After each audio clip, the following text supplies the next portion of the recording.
All right. So before we start today's podcast, I'm just going to give a big shout out to all the Patreon subscribers. And if you're interested in helping financially support the show, the best way is go to Big Truth. Well, actually go to patreon.com/Big Truth. And there's 4 different levels of patronage there. They all come with their own exclusive benefits and whatnot. But check it out over at patreon.com/Big Truth. Now, if you need motorcycle parts for your old Harley or your Japanese bike, you need to check out Old Bike Barn over at oldbikebarn.com. Instagram is simply at Old Bike Barn. They got whatever you need, whether it's a cafe racer, a stock bike, a chopper, any kind of custom, whatever it is. But the most important thing to remember is they got that stuff for your old Japanese bike that a lot of other places don't have. So check them out, oldbikebarn.com. They also got their own line of like leather and leather goods and knives and whatnot under the White Knuckler brand. Oldbikebarn.com, Instagram at oldbikebarn. If you have any issues with sleep or anxiety or things like that, and you wanted to get into CBD oils and check that out, but you're not sure about where to go, and you don't want to go to get some bullshit at the bodega that came from fucking Turkmenistan or some bullshit place, you need to check out Crater Lake Clear over at craterlakeclear.com. All organic, only using the most highest processes and highest quality materials. craterlakeclear.com. Now, if you're in the same situation, but for your vet, you need to check out Vet CS. You know what I mean? Our brother fucking out in Colorado and his wife started the company alongside with a vet. You're looking at me kind of weird. No, this is amazing. Okay. I'm so stoked about this because it's like it's amazing idea. Like, everybody offers this shit for people. It's like, well, your pets need this stuff too. Like I can't tell you how much it's helped. Fuck yeah, dude. My animals, you know what I mean? Like and they got the Vet CS has it for dogs. They have special formulations for cats, and it's all based on the weight of the animal too, and different genetic markers. So you need to talk to them, and then even they're one of the only places that offer it for horses. I'm not equestrian in nature, so I don't know much about that, but they do. So you check them out. Horses are high-strung assholes. They could probably use some CBD. Yeah. You got a nervous Nelly dog, a little snippy dog, or a cat that's all wound up and stuff, or a horse that keeps kicking the jockey every time he tries to get on it. Give us some CBD. Fuck it. CBD. Yeah, check out vetcs.com for more information on that, or on Instagram simply at vetcs. Now, summer's here. It's hot as fuck. Maybe you need a tank top.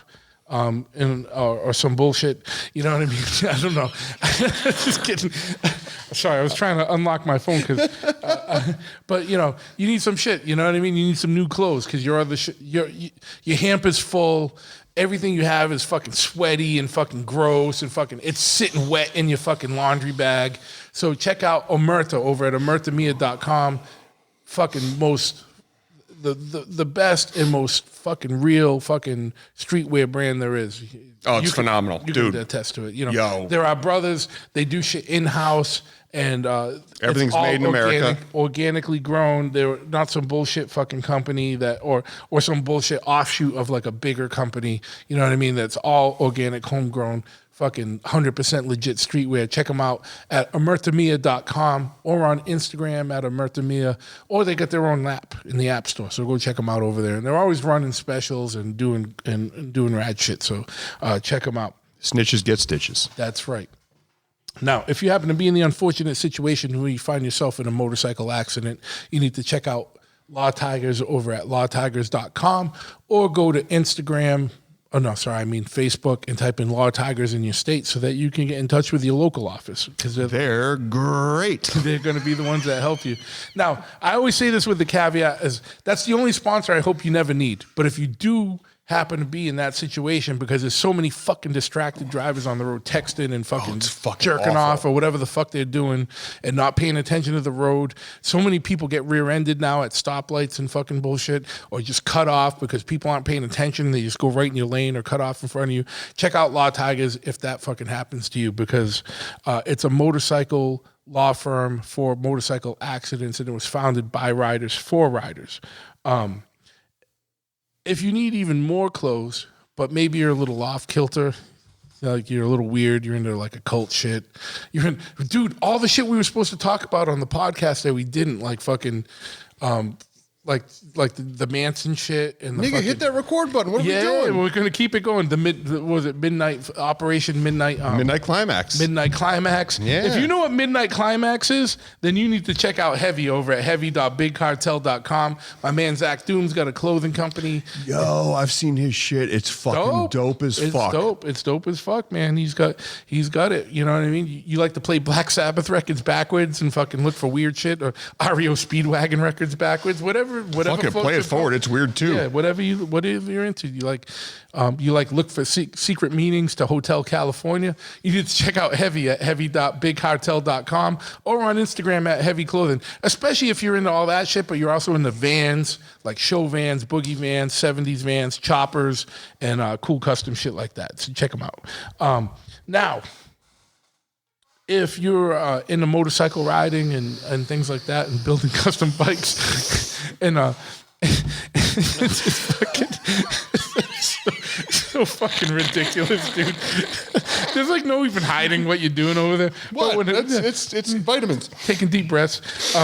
But yeah, if you're box in all breathing.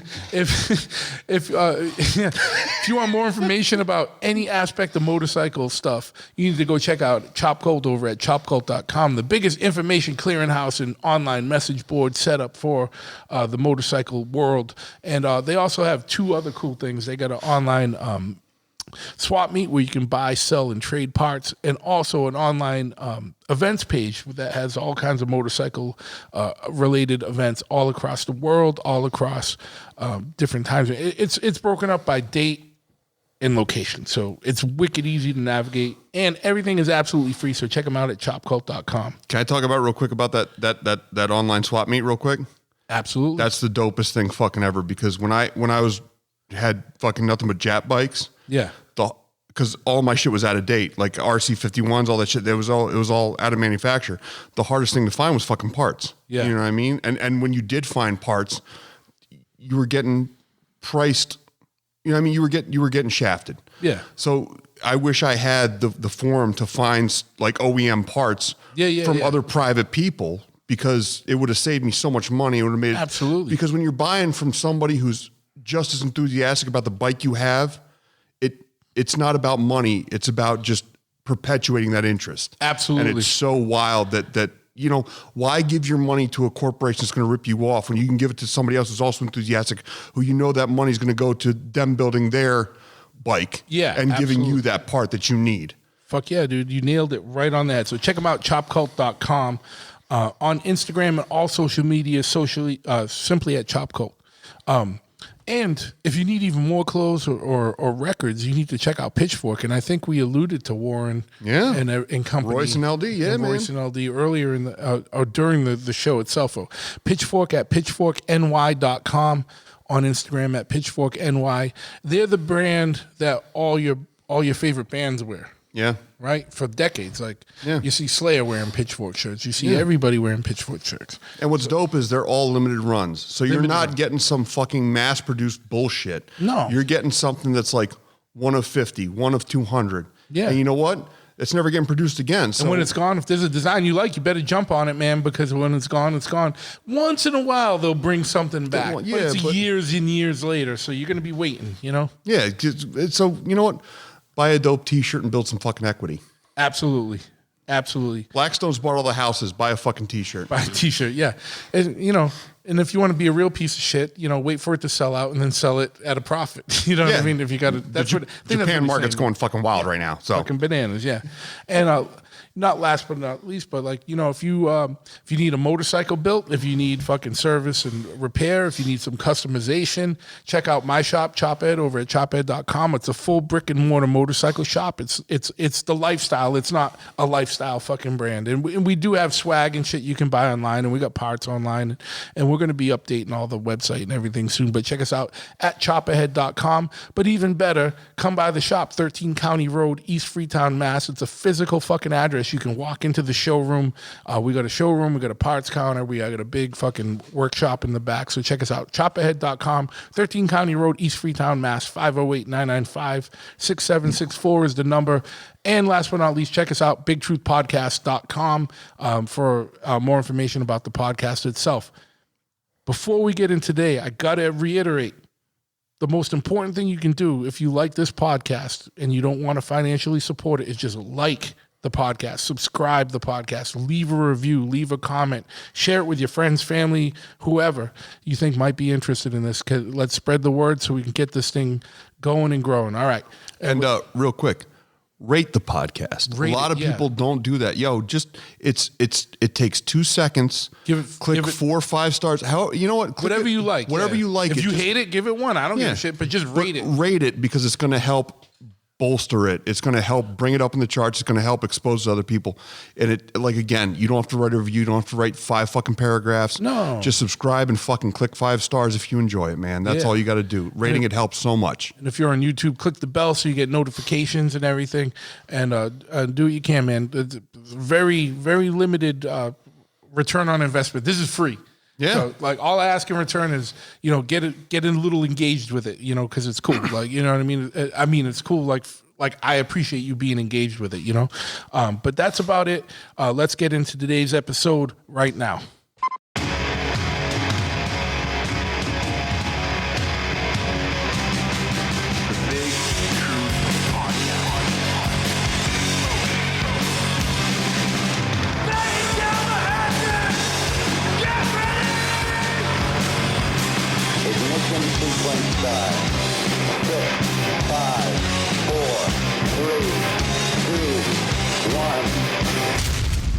We have a liftoff. Yes, once again, we have liftoff. I want to thank you for tuning into this episode of the Big Truth Podcast, and my pin's falling off and smashing into my head and doing this at the same time. I'm stoked to be here with my man Viking, my brother Viking, who you may know. He was on the launch pad, the inaugural edition of the launch pad episode, and my brother KO, also in the building, and my other brother Ty, who's off mic. It's about 1 a.m. on a balmy Saturday night, Sunday morning here in Freetown, Massachusetts. We're broadcasting live from Chopperhead Custom Cycles. We just left the Madeira Feast, which is also aka known as the Portuguese Feast or the Feast of the Blessed Sacrament in New Bedford, Mass, where we had, you guys had Madeira wine. I can't drink the wine. Shit was fire. I had, what did I drink? I drank just seltzer. Bud Light seltzers. Bud Light seltzers. Like a coupon wine. Fucking. It was on that coupon wine. Yeah, man. Basic bitch. White girl wasted, motherfucker. Okay. And we had, as a true Boston form, KO had a bottle of Jameson on Yes, hand. I did. Hell yeah. And then, whatever that fucking thing was. That sipper the Devil's of Taint fucking or whatever. Devil's River. I had stole a nip of the Devil's River, I think it was called. Some really whacked out 100 proof raisin liqueur. That shit was awful. It was like also you're gonna have the best bowel movement of your life tomorrow morning with the prune juice. The prune juice. What was it? It was prune schnapps mixed with whiskey, like cheap whiskey and prune schnapps mixed together. That's what the fucking Devil's River was, or whatever the fuck that was called. Shit your pants. It's gonna keep you regular and keep away the DTs. That's it. Absolutely. Fuck yeah. Dude, I don't know, these pins from Busky and everything are fucking dope, but I cannot for the life of me ever keep a back on it, and they always stab my head because I put them on my hat. Well, I don't think they're meant for wearing headphones over them, so. Yeah, well, that's it. The pins on your hat's just a dumb move anyway. Yeah. Put them on your vest. Nah, those pins, I always lose those pins too. They're dope as fuck, man. And I hate to lose those pins. I know, family pin, you hate to lose the family pin. Yeah, because you can't, that can't fall into. Some little squirrel gets his hands on that. And then in a squirrel nest, they like shiny things and they squirrel and ferret away. Right. Stick them in my vault. That's where all the patches, that's where all the fucking pins, that's where everything goes. Just. So, if you were at the Portuguese Feast in New Bedford, Mass tonight, and you were anywhere near the old block, we were holding the old block down, which is right outside the fried Oreo stand. Yeah, we had the FO block. We're not fat at all. That was a fried Oreo block over there. We're holding that down. The squad, black and blue squad was holding that down. Absolutely. Talking mad. That was when you invited me down and said, "Hey, come on down Saturday night. We got the Portuguese festival." Yeah. I'm thinking, we're going down to the Irish or the Italian American Heritage Club. There's going to be fucking 3 stalls and some people speaking Portuguese, serving sandwiches and a, Madeira wine. Yeah. There 15,000 people. Yeah, Tilt-a-whirls, Ferris wheels. It's Banana Town, yeah. We man. saw the culture is crazy because we were bugging out. Like, I was just thinking of the kids. I was like, I saw kids. I think their family. I was locked up with their fathers, and then I saw like their sons were growing up. Like, so the culture of like black and Irish and Spanish and Irish, and now they're grown up. Yeah. So their babies are little boys, little men now, and they're walking around. It's wild to see it, man. And it's beautiful. It was cool. It was fun, man. We had a blast. The wine was great. The food was phenomenal. That was a good fucking time. Yeah, we gotta try and go back tomorrow and get the carne spit fucking meat skewers. I'll post a picture of that because I got a picture of you and KO. That's a really good picture of you and KO next to that. Like, so people don't know. Like, there's like this open fire pit with. I mean, how long was each one of those skewers? Like 2 meters, probably 6 feet. Yeah, like 4 feet, right? You're throwing me off of that meter shit, dude. I was gonna say 4 to 6 feet, and then you're like meters, and I'm like, yeah, 2 meters, 6 feet. Okay, yeah, all right. It's wild to let you after you get your fucking steak and peppers and onions and stuff. You get to carry around that fucking sword with you. There was an amazing some hood ass festival, like carrying that shit around. I'm like, oh, fucking Jeffrey Dahmer or somebody with that. You think I'll stuff the weird shit. Yeah. And shout out to Ryan for being our tour guide because I hadn't been to that thing in like 15, 20 years. Like, so I was like, I don't know where the fuck we're going. I just know with the general vicinity of the 4-block radius at that. Yeah, we could tell the truth. We know. We know. The side note was they saw us walking up to the booth to get the fucking skewers. Like, nah, son, we're closed. We ain't giving y'all motherfucking swords. Yeah, you ain't getting swords. Nah, come back tomorrow. We're not selling shit. Yeah, you had to have like coupons. I was like, I got a $50 bill. Like, no, sorry, we're not selling nothing. You have no more steak and peppers for you guys.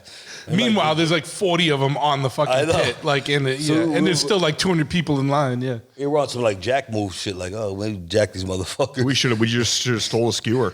Yeah, right. What are you gonna do? What you gonna do? This is our steak and sword now, motherfucker. Like that? It was like 110 degrees outside. It was like 125 near the steak shop. Yeah, near the skewers. We were thoroughly medium rare. Fuck yeah. But so shout out to that. You know what I mean? It was good. If you're ever in the area this time of year, New Bedford, Massachusetts, right next to Freetown. The rest of the town's a shithole, but the fucking Portuguese festival's amazing. Downtown's all right. I got love for New Bedford. Coming from born in Brockton, so I got super love for New Bedford. It's weird to hear someone from Brockton talk about love for New Bedford. When I was in high school, it was the Brockton New Bedford Wars. Yeah, we had beef. A couple of people, had passed on through that beef, but no, it is what it is, man. I guess that's the streets talking. Yeah, but I got super love for New Bedford, man. Always. That shit's in my heart. My mom lived there for a long time. She's out in Florida now, but the Portuguese, tu és lindo. You know how we do it. Yeah, absolutely. I don't. I honestly don't. Viking's bugging out a little bit. Like, he's like, yo, KO. I thought, like he said, he thought it was gonna be some like kind of simple, like hanging out, like old man stuff. It was like some wild, kind of like hood rat shit. But he loved it. Oh, fuck yeah. Absolutely. But what's bizarre is that, we're talking about they didn't have it the last couple of years because of, COVID and whatnot.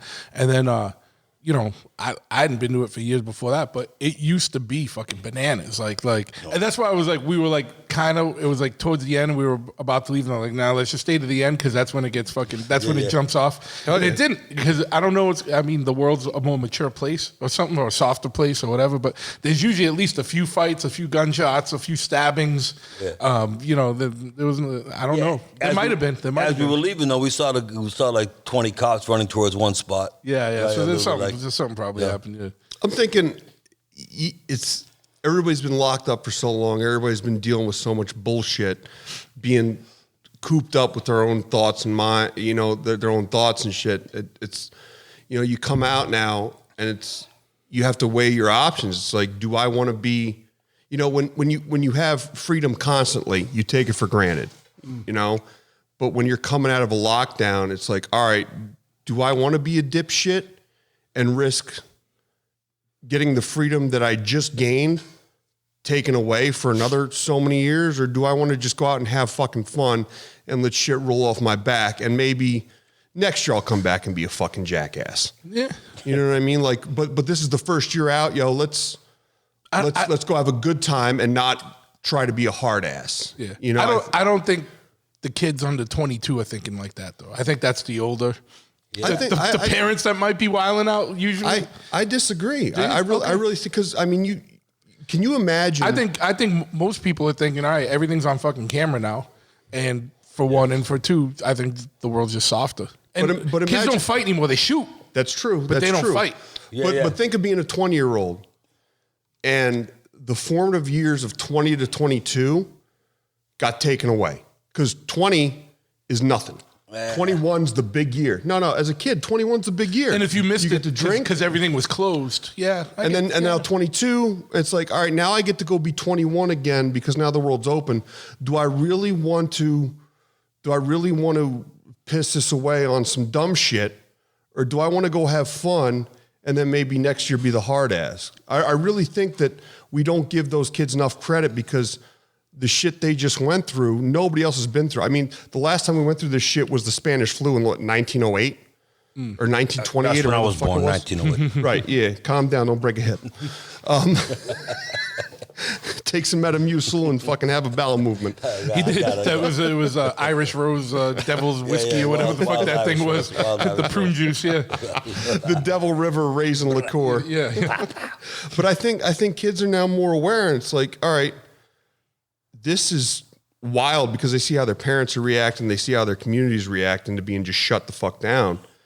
And it's, we're out there, we're on the corner and KO's giving his commentary and everything. But what I noticed a lot was a lot of kids giving each other love, not giving each other static. Yeah. You know what I mean? I was very impressed and very proud of New Bedford because I grew up in New Bedford and it was always wild. Sure. And it was always a bunch of idiots fucking acting a fool like all the time. And I'm not taking myself out of that equation. You know what I mean? Like, man, we were all there being fucking retards all the time.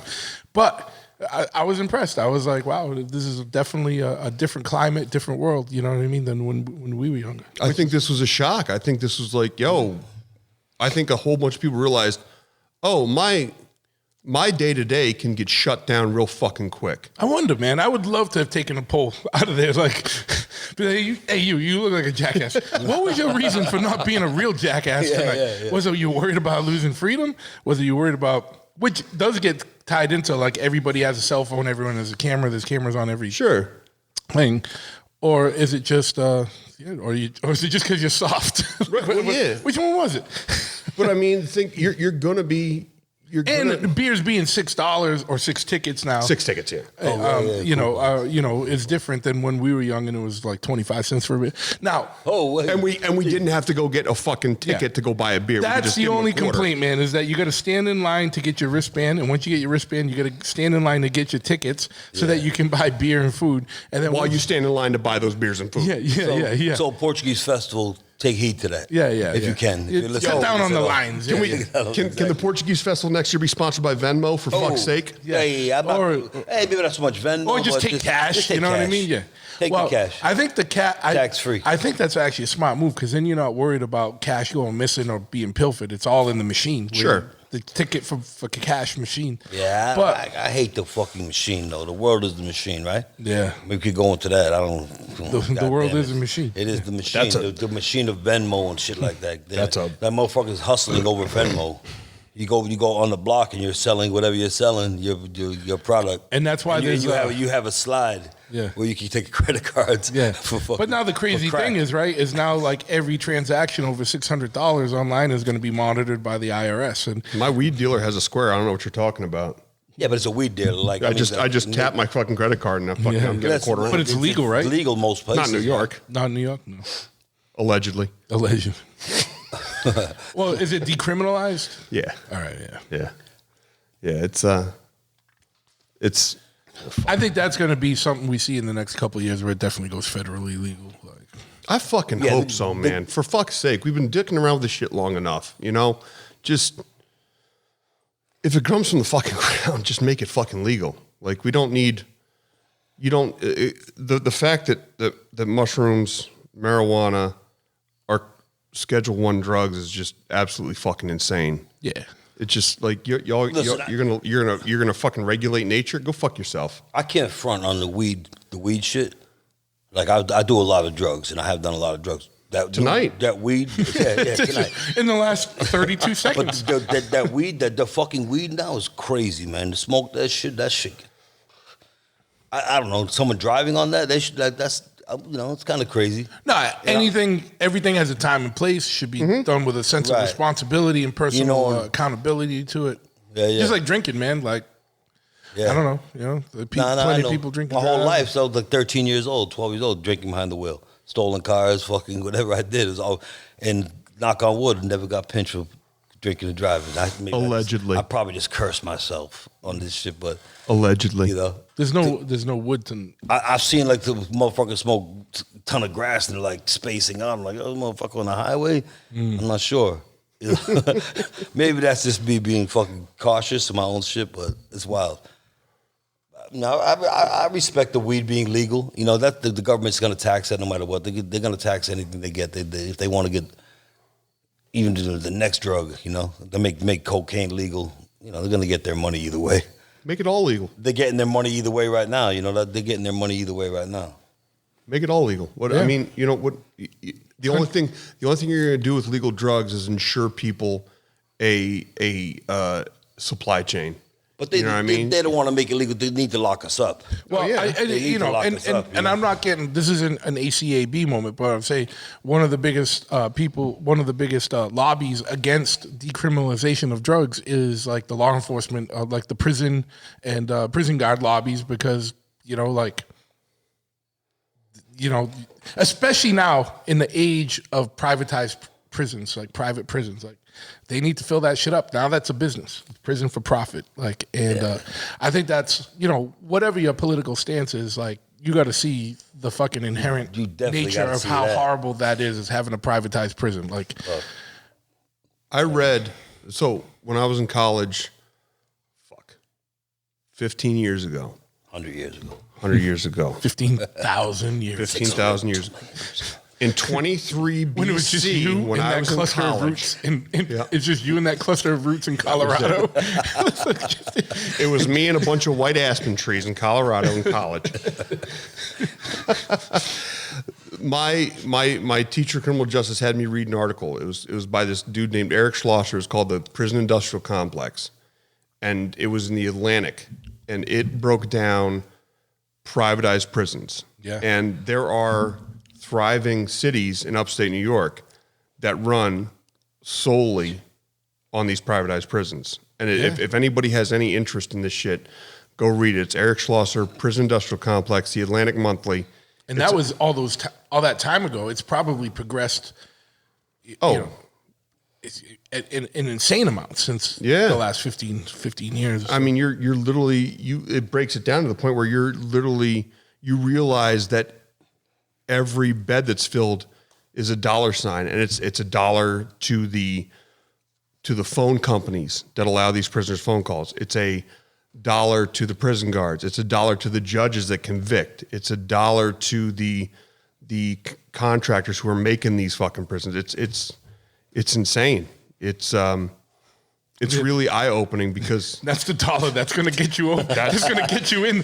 That's the dollar that pays your admission. That $1 that will get you through the night. That'll get you through. That dollar will get you 3 to 7. I'm so glad there's not a video component to this yet. Yeah, me too. Well, you made Ty turn the video camera off. I wouldn't be involved. Yeah. But I watched some like prison documentary shit. I watch this shit a lot, and they're saying I saw something like $60,000 a year for one convict. Yeah. For one prisoner. Like, come on, man. It's over. You know what I'm saying? Like the Massachusetts, we lock up so many people in this, it's fucking unreal. And the crazy thing is, right, if you're running a prison and it's a private prison and you have to fill that prison up. Would you rather fill it up with like kind of like soft? So, I'm not saying, like drug crimes where it's like someone, you know what I mean? Or do you want, like real fucking violent offenders? Nah, they don't want to deal with that because you got to pay. I would think you got to pay them screws. I want the screws extra. I want the white collar investment broker who got caught with a 1/4 ounce of weed instead of the fucking. Well, that guy ain't going to that jail. They lock that motherfucker up in a fucking tent. As opposed to fucking Jorge down the corner moving weight. Yeah. You know what I mean? Yeah. Like no. I'm gonna lock up fucking or Mike the stabber. Like you know what I mean? Yeah, you know what I mean? Like Mike that likes to be stabby. Like you're gonna definitely want the dude that got busted for weed. You know what I mean? And if you're gonna fill those beds, you're gonna find any excuse to fill those beds. And so like any little thing that might get overlooked in some towns is gonna get fucking brought in, and because you got to fill that fucking bed. Like. Absolutely, because that empty bed is costing money. Is $20,000 you're not getting. Yeah.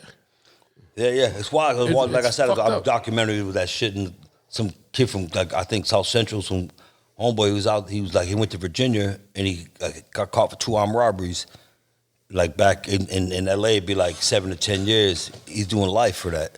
Yeah. He's doing double life in Virginia. Like to come so far from that, man, it's fucking wild, I guess if you're doing crime out there, make sure before you go someplace you're gonna be sticking people up or hustling. Watch. Look at the local. Check the local laws. Check the local lockup laws.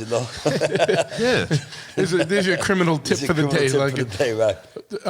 Find out what the crime is. Find out what the time is for the crime that you're about to commit in the state that you're at. You know what I mean? But you proceed accordingly. You at least be informed. No question. You look at what's wild is you look at the privatized prison system, and it's a trickle down. It comes back in because what's happening is that money's coming down from the privatized prison, and it's coming down to local law enforcement saying, all right, well, the only way this town thrives is if we keep the prison full. So that's going to motivate local law enforcement to bust people for minor infractions to get them into that prison. Yeah. You know what I mean? So you're crazy. Yeah. You're looking at if it was state run, where there's no monetary incentive, you get caught with a joint or a 1/4 ounce.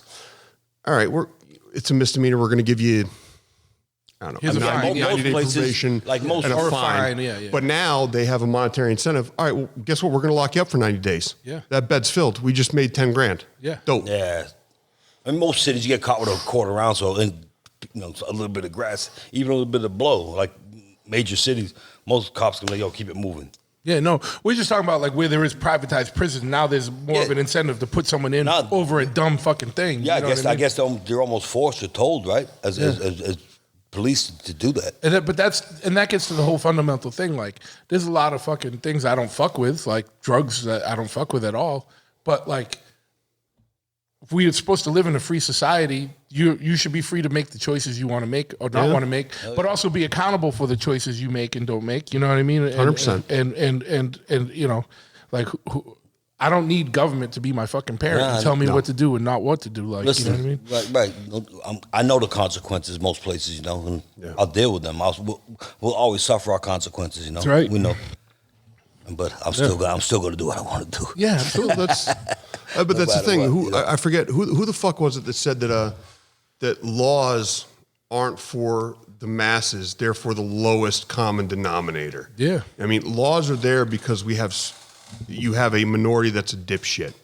Yeah. I mean, most people are going to do drugs or alcohol responsibly, and not drive on them or not operate heavy equipment. But you have to make the law to make it illegal because you have 5% of the population that are complete dipshits that they have to know it's illegal because that's the only way they're not going to do it. Yeah. Gary, the dump truck driver, got a fucking 780 on his ACTs. He can't differentiate between his elbow and a fucking hole in the ground. So he may go do a whole bunch of blow and then try to fucking work his dump truck and run over a fucking family of 4. That's what that law is for. It's not for you or me who knows, hey, don't get behind the wheel of a dump truck when you're banged out on fucking Coke and vodka. Right, stay home. Yeah. Call in that day. Bang it in. I got a cold. Call in. Yeah, I got a sore throat. I got this weird cough. I'm about to open this ruby red Kolsch. Yeah, Tennessee specialty brought in. Oh, God. That's why I told you to put the headphones on, dude. Jimmy, that goes out to you. That's like a Murphy's Law. First, brought that down specially from upstate New York Absolutely. for you. Oh, fuck yeah. It's good, too. Ruby It's red. a summery type of beer. Yeah, it's nice, light, and refreshing. That's all. Look at the little guy on there, too. It's the little dude. He's the dude. He's holding five He's holding beers, a tray. He's got his pipe. Yeah. I don't know what he's holding. I'll post a picture on the. What's he holding in his hand? A little random bag. Yeah, it looks like a football. We could turn anything you want. It could be a bag of whatever you want. It's a whoopee cushion. Who fucking knows? He's holding a whoopee cushion. Could be a bag of nose marijuana. Could be a bag. He's got a whoopee cushion and a fucking tray full of drinks. He's got a pipe. He got his hat on. This guy's living Look, life. just don't question Genesee. They're a whole different people up there. I never will. No. I don't want to question him. It's the hills have eyes. They wanted to make sure they said it's brewed in the USA. Yeah. This guy has no eyes. That's though. noted on the thing. Straight out of Rochester. He has no eyes. No, he fucking did too much fucking nose marijuana. Oh, he did. All right. You got your free plug, Genesee. Yeah, you did. Yeah. We'll send you the bill. Just send 20 cases for the love of Christ. Yeah, it's a wild time. I would love to see more prison reform, man. I would love to see. It's weird because that was starting to get a little bit of traction some years ago, and then it's kind of, a bunch of bullshit happened in the world, and it's kind of lost a little bit of thing. But that doesn't mean it went away. Yeah. You know what I mean? It's just quiet. You know what I mean? Now, but Yeah, I mean, there's motherfuckers in there, even our own family, our own brothers, man. yeah, They're forgot about sometimes, man. It's wild in there, man. You get treated fucking very shitty in there, man. Most places very shitty, and no one sees that because you're behind the government. I don't some political shit, but man, that's fucked up. No, but people are still sitting there over dumb shit charges. Yeah. Really, and it's expensive. well, that's why I think to round off how we even got to this was the whole conversation about legalizing marijuana on a federal level would require a release of a lot of people. Yeah. And it's money. So don't think that government ever has your interest at fucking heart. It's fucking money. You know what I mean? And it's and lobby and fucking and business. It's and laws aren't there. It's like you said, we got into it. Yeah. The most common denominator. But I think what's helping now is you see that now that we're 5 years in from Colorado legalizing marijuana, and they now have created $1 billion every year in tax revenue for the state. Yeah. Where so much they were getting, every citizen of the state was getting a rebate check.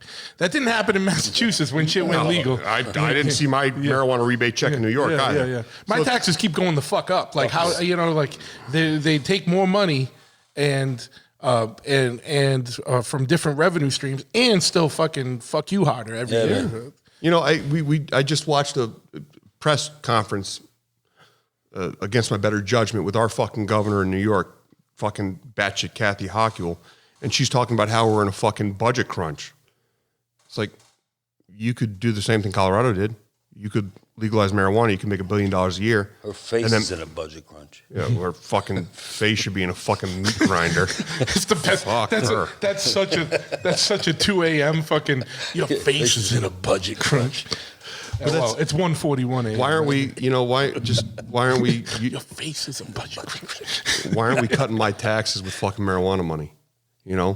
Well, because we live in states that are fucking super fucking greedy. Because even when New York, I guarantee you, when New York does legalize marijuana, you are not going to see a fucking rebate. No, I know that. Just like Massachusetts didn't see, and I don't know how much. I would love to have. I don't want to come off the mouth uninformed here. I would love to see the tax revenue generated from marijuana in Massachusetts, and I want to see where that money went. You know what I mean? That's the problem, is that there's no more accountability in government. At the end of the day, never was, though. But the thing is, when it was smaller, it was easier to stay on top of. Now government's so fucking huge and massive. You got the time to look at where everything went. And do they ask you ever where you want your money to go? No. It's just we're gonna do this, we'll do that, do that. They navigate for you now. They navigate that. Yeah. And most Americans rock with it. Yeah, because we're too fucking, you work 7 days a week or 6 days a week. I work 6-7 days a week. You probably work 6-7 days a week. Like, you know what I mean? Like, I don't have time to look through the budgetary who's got time, you know? legislation. And the problem is that there's no fucking lobby for the middle class or for the small business owner. And when they talk about small business, they need to fucking reform that shit, because small business means anything from a one-person operation to 500 people. 500 people. Now, 500 to me is a small business. Yeah, it is. To me, it's not like. Oh no, to me it's not either. Yeah, that's not a fucking small business. 500 motherfuckers. That's a lot of people. That's a fucking conglomerate. That's multi-million dollars. Like, if you ain't feeding 500 people unless you're generating millions and millions of dollars. And it's so crazy. That numbers is crazy. 1 to 500. Yeah. That's like 1 to 50. And 50 is even a lot. 50 is a lot. Well, think about it. If a livable wage nowadays is median 55,000. Yeah. 50 people at 55,000. I'm not sure 55,000 in Massachusetts. 55,000. Yeah, that's almost you got to live in Western Mass. Like you ain't living in Boston on 55 grand. Unless you're grandfathered in on some and I agree. Housing. But we have to go by what I mean. Yeah, if you're going by what the government actually thinks is livable wage, look at our fucking minimum wage. It's $7.25 an hour. Still the federal minimum wage. Nobody's living on $7.25 an hour. Yeah, and I think it's in Massachusetts. I don't think any job is not in Massachusetts. There's no job paying that. Like no, but I'm saying the federal, Wendy's is paying 15. The federal requirement is $7.25. Like they think somehow $7.25 is a federal requirement is acceptable. Yeah, like you can't buy a soda. Like a 2-liter of soda is fucking $3. Yeah, you can buy 2 of those for an hour of work. Fuck off. I know. But like for instance, I make really good money. I make a livable wage doing what I do. My wife works in the financial sector, and after taxes, she's making $35,000 a year. That's fucking wild. Like there's no outside of like dirt poor middle America, like Nebraska, Arkansas, that area, you can't live on $35,000 a year. I don't care who you are. Yeah, you cannot. She's in a professional position making. She is, and what the wild thing is, she's been in that position for 8 years. And I mean, it's. I don't know where the fuck I'm going, but it's like. So, the money hasn't moved. It's been 35, 34, 35, 36,000 for 8 years. For 8 years, like, all right, when am I going to make 45? Like right, $9,000 more a year. But to them, like, but that's what I'm saying. Like if you sit there and go, all right, medium livable wage is $55,000 a year, because according to economists, the optimum base salary for somebody to not have to worry about their needs is $72,000 a year. But very few people are making $72,000 a year. Yeah. Now that's New York State, New York. No, that's across the board. That's talking about nationwide. No, that can't be across the board though. Like 72,000 is enough to live comfortably. But so if I'm living in Nebraska or I'm living in San Francisco, it's an average. It's an average. Yeah. So you're gonna take Nebraska and San Francisco, put it together, and 72 is like 72 is what they're saying. In San Francisco, it's gonna be 120, and in Nebraska, it's like 50. You know what I mean, or 30 or whatever. You know what I mean, and but no, I'm sure it's way more in San Francisco than 100. I think New York City, Boston, San Francisco. I think it's the 3 top rents or mortgages are in the top 5 at least. All of them, you know? For sure. Like I live in Dorchester, man. I got a good spot. I'm kind of grandfathered into a spot, but I know people across the street from me $3,200 a month. Yeah, it's crazy. You know, for 2-bedroom, they have 1 parking spot. It's fucking wild, man. I know. And I live in a 1,900 square foot house. My mortgage is $1,000 a month. Oh, yeah, that's beautiful. And I live in upstate New York. It's like and you know it's such a fucking crime. And you got a nice house too. I crashed there, man. I remember it's fucking nice. But that's the thing. It's such a fucking crime that people are relegated to these economic and financial cages. Like you've got our brothers living in New York City paying $2,100 a month for a fucking box. A box. Yeah, it's like 200 square foot fucking apartment. And I tell them like, yo, if you move 2 hours fucking north, you could afford a mansion, 5 acres, an in-ground pool, a 3-car fucking Chinese garage. Hookers. The problem is though the problem is you know what you do for work, like you know what I mean. Like you make more in New York City versus not everybody. Depends on the sector you're in. That's one of the benefits that we got out of this fucking whole pandemic shit. is that a lot of people can work remotely. 75% of people don't need to be in a fucking cubicle. You ain't got to commute to work. It's weird, man, because we thought we were going to see a bigger hit on cities with that, and it doesn't seem like there has been as much as we thought. There's been a massive hit to New York City. The tech, though, the tech. There are, if you go on like Realtor.com and look in New York City, there are thousands of apartments open because people are like. But it hasn't come down a lot. It came down, but not a lot. Well, because the motherfuckers that own those buildings, they're like, still got to make that nut. They're like, I know nobody's here, but I still got to charge $3,200 a fucking month because otherwise I'm going to go broke. It's I didn't realize up until the pandemic how much state government is influenced by the fucking real estate lobby. It's a wild fucking thing. The commercial real estate lobby runs most likely if you have major metropolitan areas in your state, they're running who gets elected. They're lobbying for people. Like, for instance, again, our dumbass governor in New York is like, we got to get people back in these fucking office buildings. It's not because they have to be there. It's because commercial real estate's like, we're losing money, asshole. If you want a campaign contribution next year, you better get these dumb motherfuckers back in these fucking cubicles. I think especially over the last 30 to 40 years, the tide has definitely changed from government being responsible to the citizens versus government being responsible to the lobbies. And I remember, what's the lobbies? Like they're like the big rooms you go into before you go into the actual building. Okay, like after the doors, before the offices. Just for an example, if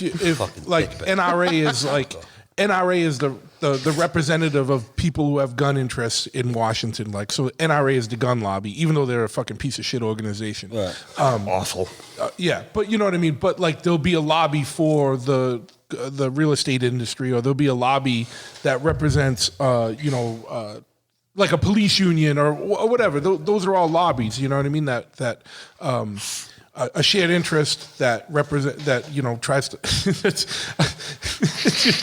There's all kinds of wackiness going on here. I'm trying to answer a question, and I'm like, look, you motherfuckers got a case of the sniffles. I'm like trying to answer a question. Hey, sorry. Ty's doing weird things in the corner. Sorry. Also, I got to say real quick in my mind, not to cut you off, my brother Warren and Royce, man.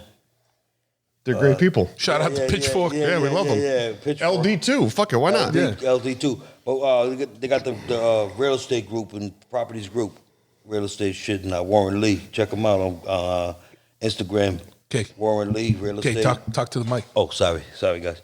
I'm looking down at the phone, so my brothers, man. Warren, you know what's up.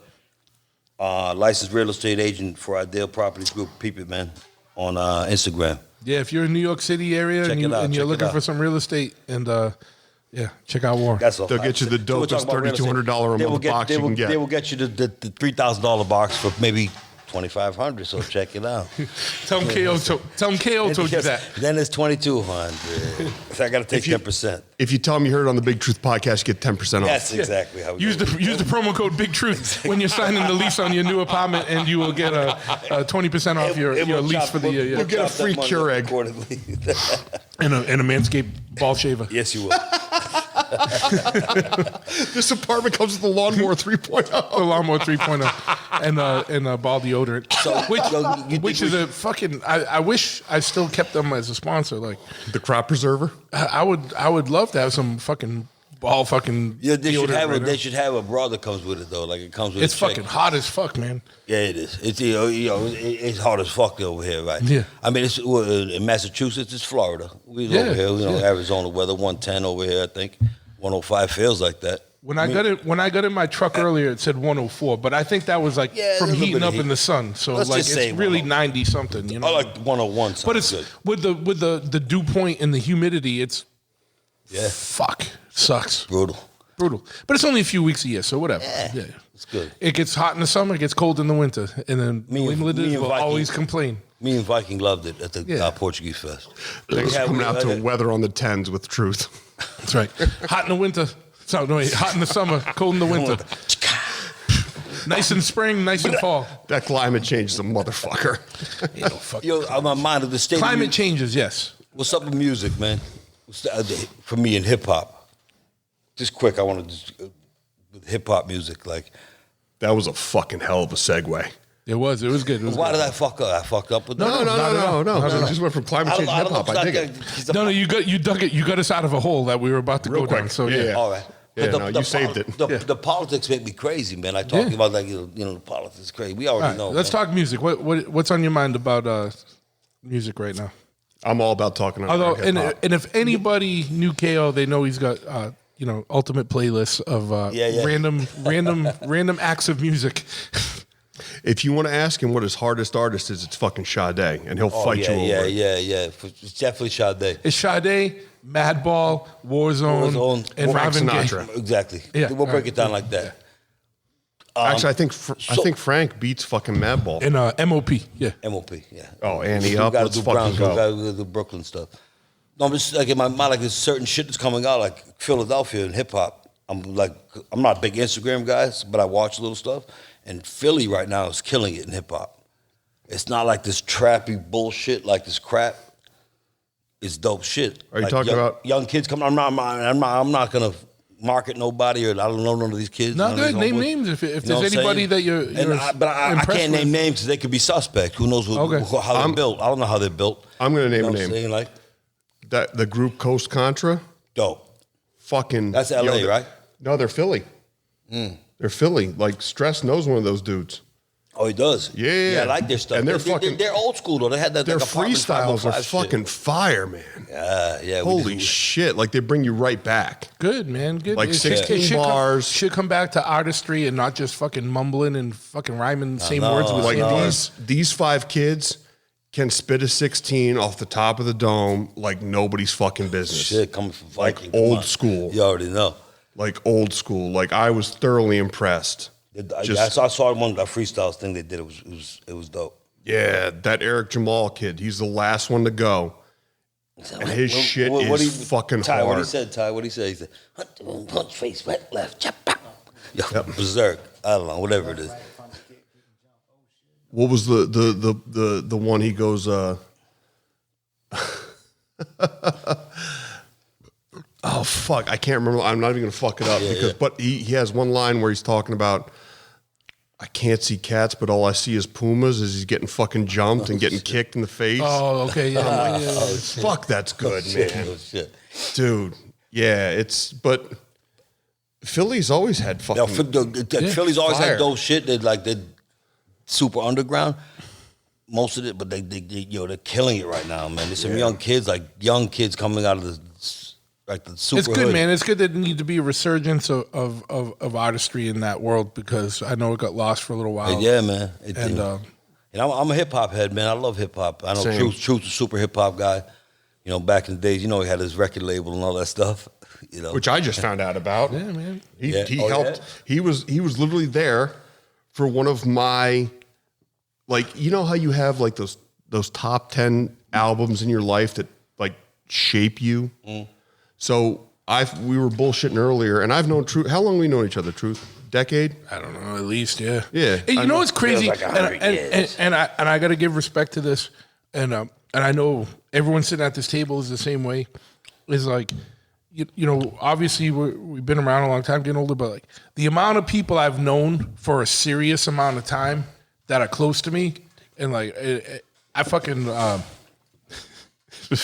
Take the beer, KO. So much wackiness going. But you know what I mean? Like, Sorry. like in the day now where everything's so fly by night and quick, like we all know a lot of motherfuckers for decades or more, like a decade or more, Yeah, and that's solid fucking forged relationships and fucking that. If that shit means a lot, That's and unheard of, man. and I feel bad for people that don't got that, and I love that I got that. But it makes it harder when motherfuckers go. You know what I mean? Because that happens. That's been happening a lot now too. I know. But yeah. So just respect to everybody that ain't with us anymore. All the brothers, you know what's up, but we always on our stuff, man. Yeah. Always on our stuff. But it's great. no matter what, we're always on our stuff. I can say that more, and 1,000 times over. Like you already know who we are. Like that's the brothers. That's it. That's family. Yeah. But to back to what I was saying, to find out that my brother Truth was involved in the recording or was just there. No, I wasn't involved in the recording. You were there. Yeah. The fact that you were, I mean, it's so funny how shit comes around because Violent by Design by Jedi Mind Tricks shaped my view of underground hip hop when I was a junior in fucking high school. Like, I'm the youngest dude at the table. I'm 39, but Violent by Design. Don't bury me, G.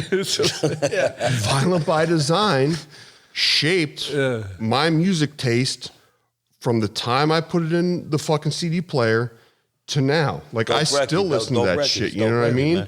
And what I'll say, Vinny's gonna come on at some point, but it's one that I want to do face to face. He's a friend since mid 90s, you know what I mean? Like, and that's what I mean. Like, again, like, even in different worlds, like, even outside of like our family stuff, there's like a lot of people that I know that I've known for fucking decades, man, and I appreciate that. And so shout out to every one of you. You know what I mean? But the reason they're still involved is because they kept it real this whole time. That's what I mean. They have never been anything other but themselves. Yeah. But we've done that for years. Like, one of the most organic street crews, man. Like, all cultures across the board. Like, you already know who we are. Like, but the family, man, the cultures are crazy, man. Like, the love I had for this shit in 1986 and on, 2022 is just unbelievable, man. Subcultures. And I hate a lot of you, but I love all of you. Yeah. Thin line. There's a thin line between love and hate. The thin line.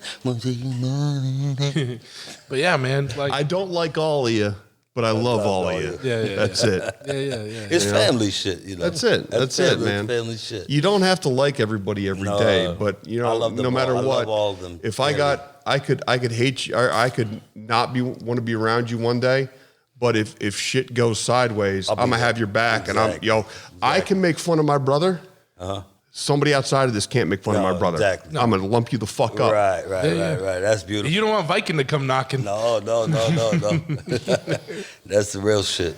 He's a hammer. It's but yeah, it's just so funny how I remember sitting at my kitchen table as a sophomore in high school in Charlotte, North Carolina, right? See, I didn't know this about you. I know you as an upstate guy. I didn't know the New Mexico connection, the North Carolina. So So quick rundown for me. I was born in Philadelphia. I lived in Swarthmore, a suburb of Philadelphia, for the first 4 years of my life. Was it on the playground where you spent most of your days? Until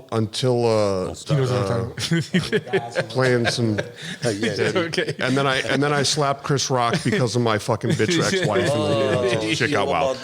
Anyway, Will Smith's a fucking cuck. Yeah. Both of them.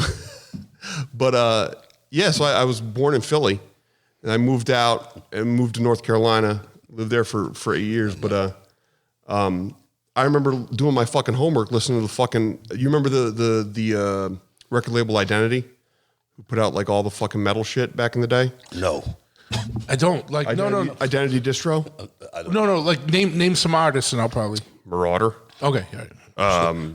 Marauder. What Marauder? Minus Marauder's the. No, not minus Marauder. And that's the only Marauder. Yeah. I know. On this podcast. Right, but no. Yeah. But I remember listening to fucking like Master Killer. Yeah. As a fucking 14-year-old kid. And now to have it come full circle where like I'm part of this thing that it's just fucking wild. And then, the connection with you and Vinny Paz and just, Yeah. you Shout and out Matt, Vin. What up, Vin? KO. It's wild. It's amazing how everything's fucking linked, and it's Yeah, well, it's weird, right? Because like in the early days of like what's called underground hip hop, it was a way smaller scene, and it was tight, and it was just like fucking hardcore. Yeah, and a lot of dudes were old hardcore dudes, like Vinny's an old hardcore dude. So we clicked, like in the mid '90s. Like he sent me the Amber Pro BP, which was the first Jedi Mind Records. They put it out themselves, and I was like, I remember bringing it and showing it to Seamus, Esoteric, who was my roommate at the time, being like, dude, these motherfuckers are just like us. And then it just clicked, and And that's how a lot of shit is. Like in the world, it still happens now. Like, right? Like I see a motherfucker that's like like hardcore or motorcycles or the same type of hip hop or something, and it clicks or it doesn't. You know what I mean? And it's right. Like, all right. It's like, and that's the world, right? You know what I mean? 100%. Oh, yeah. And it's cool. Like I don't make as many new friends. You know what I mean? But I don't need to. Like I got you motherfuckers. I got like fucking and a ton of friends just from life. You know what I mean?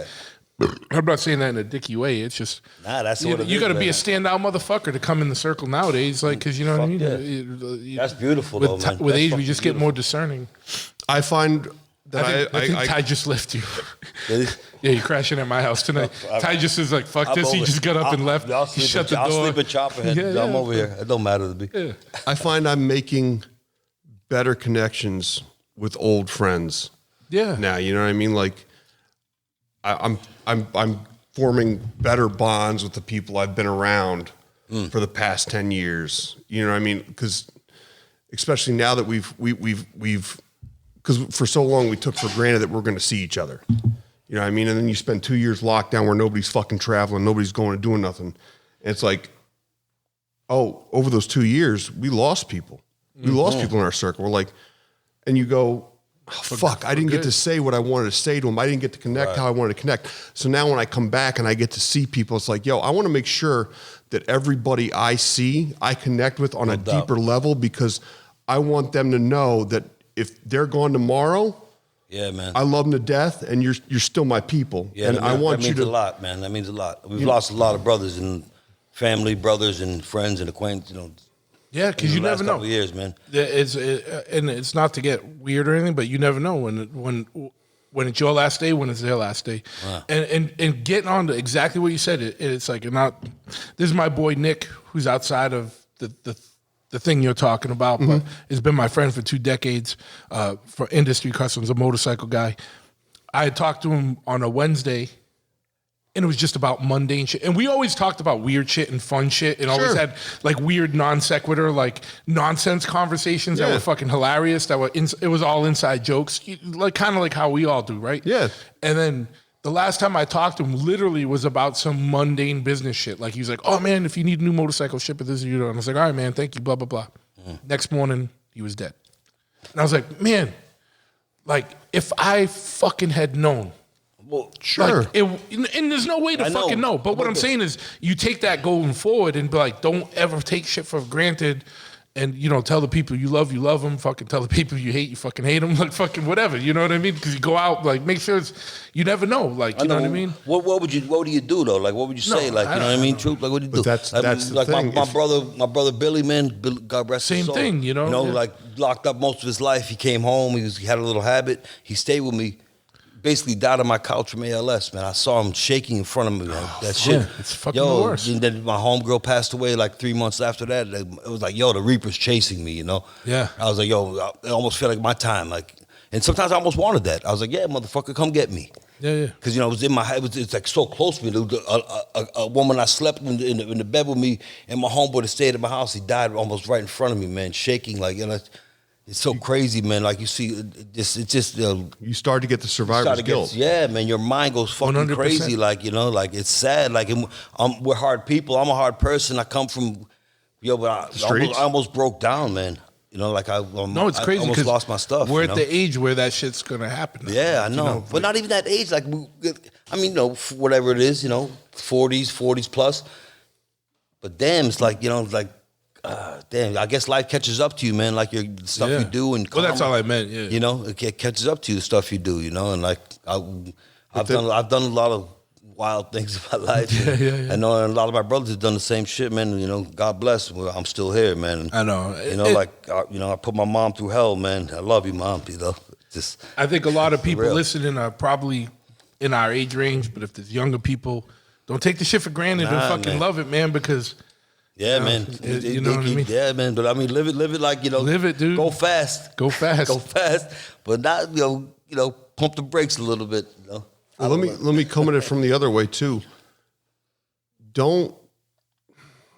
This is hard. This is going to sound weird, but when those people pass, don't take it as hard as you're going to take it. Remember, like for your homeboy who died the next day, you think there, you sit there and you go, oh man, what could I have said?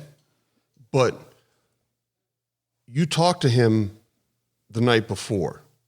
Imagine how you would feel if you hadn't spoken to him for a month or two. Yeah. You know what I mean? Like I get it. But there's always going to be a little regret where I wish I just talked to him a little bit more, just about not some like like back and forth like bullshit. Because our whole friendship was always like weird shit or fun shit and wild style. And this was like literally the most like business fucking transaction, boring conversation we ever had. And I'm not boring, but just like, you know what I mean? And I'm like, fuck.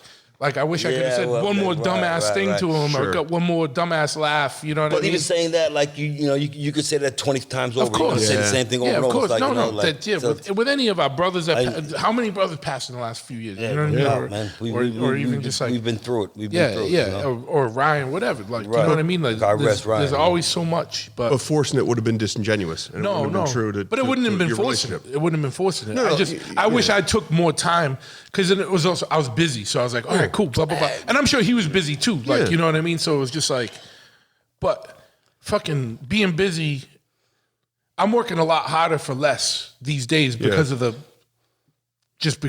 market, the economical environment, right? But like, so fuck it, dude. Like you got to live, like, you know what I mean? And what's it all mean? Like, this is like, now we're getting fucking weird. This is where we should be on psilocybin right now. We are a little bit. I'm on a little bit. But you know what I mean? But Small it's like, amounts. It's fucking crazy, right? Because there's got to be a balance, right? Because I'm always like, go, work. Yeah. I can't do that. I got to fucking work tomorrow. Or I got to do this. I'm ready to be like, fuck that. Like, because I'm not getting nothing out of work. Like I'm barely fucking squeaking by it a lot of ways. I think, you're my brother, man. I've known you for years. Like, I think that keeps us away from the demons, because it's a place like that too. Idle hands. If we're just hanging around, not doing anything, no, we'd be way more wild. Yes. Yeah, no, I remember that. I know my 20s. Like I'm still paying pipers even from that in shit. your 40s, man. Yeah, in your 40s, still in my nothing changes. You can definitely. It's true. It's like true. I can't. I don't mind idle hands. For me, it's not good, man. No, it's true. It's all a balance. Yeah. So even like working for less money and stuff like that, sometimes like, oh, it sucks.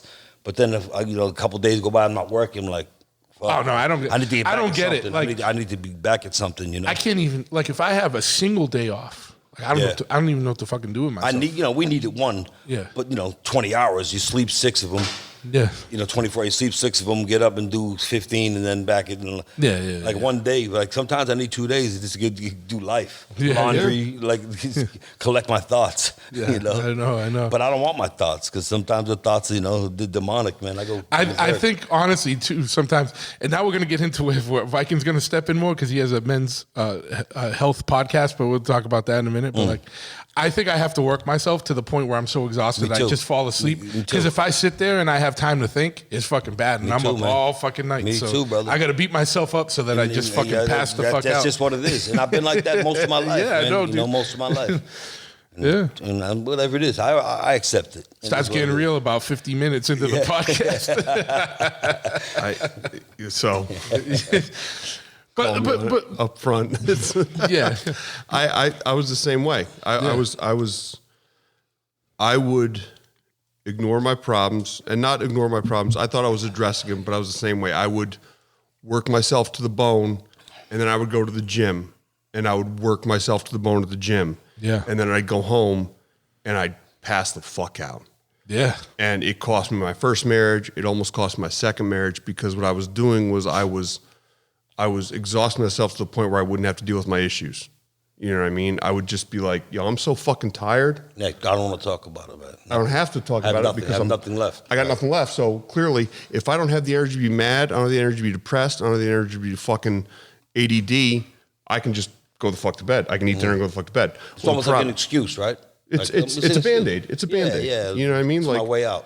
This way, I consider myself having a quote unquote outlet. Yeah, I'm a man. I'm doing the right thing. I'm working my balls off. The bills are fucking paid. Dinner's on the table. I'm going to bed. Yeah. And then my first wife's like, "Fuck off." Well, dude, what about our relationship? I'm like, no, I'm doing it. I paid the bills. We have a house. We have food. Like, what do you mean? Like, so I every now and then I get drunk and call you a cocksucker. Like, you know what I mean? Like. what's acceptable losses here. Like your needs are taken care of. So what? I get drunk every now and then and yell at you.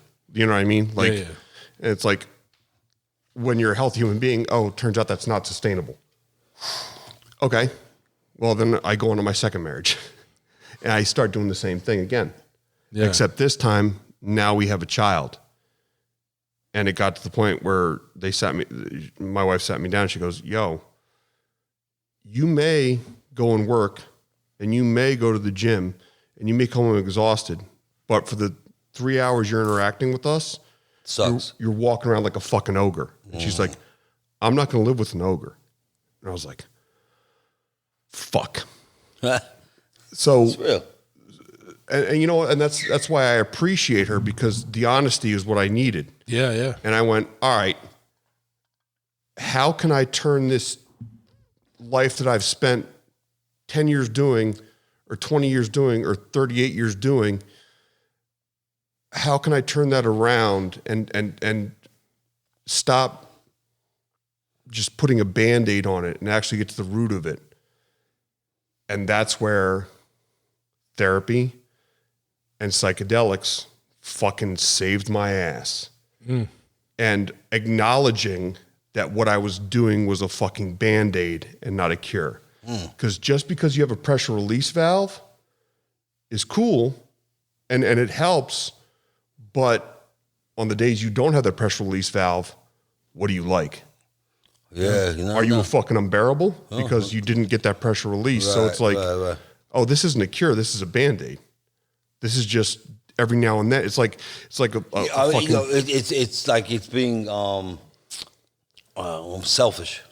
Yeah, 100%. My day today. I'm gonna let the pressure out today. I'm pissed off. Yeah, but you know. But then we're alpha men. We're men. Like alphas do that. Like that's crazy. And which is cool. But the problem is, you're saving yourself that little bit, and you're saving the rest of the world that little bit. But the person that's with you every day, that significant other, that person who's like been like your ride or die, at that point, the problem is it now builds with them.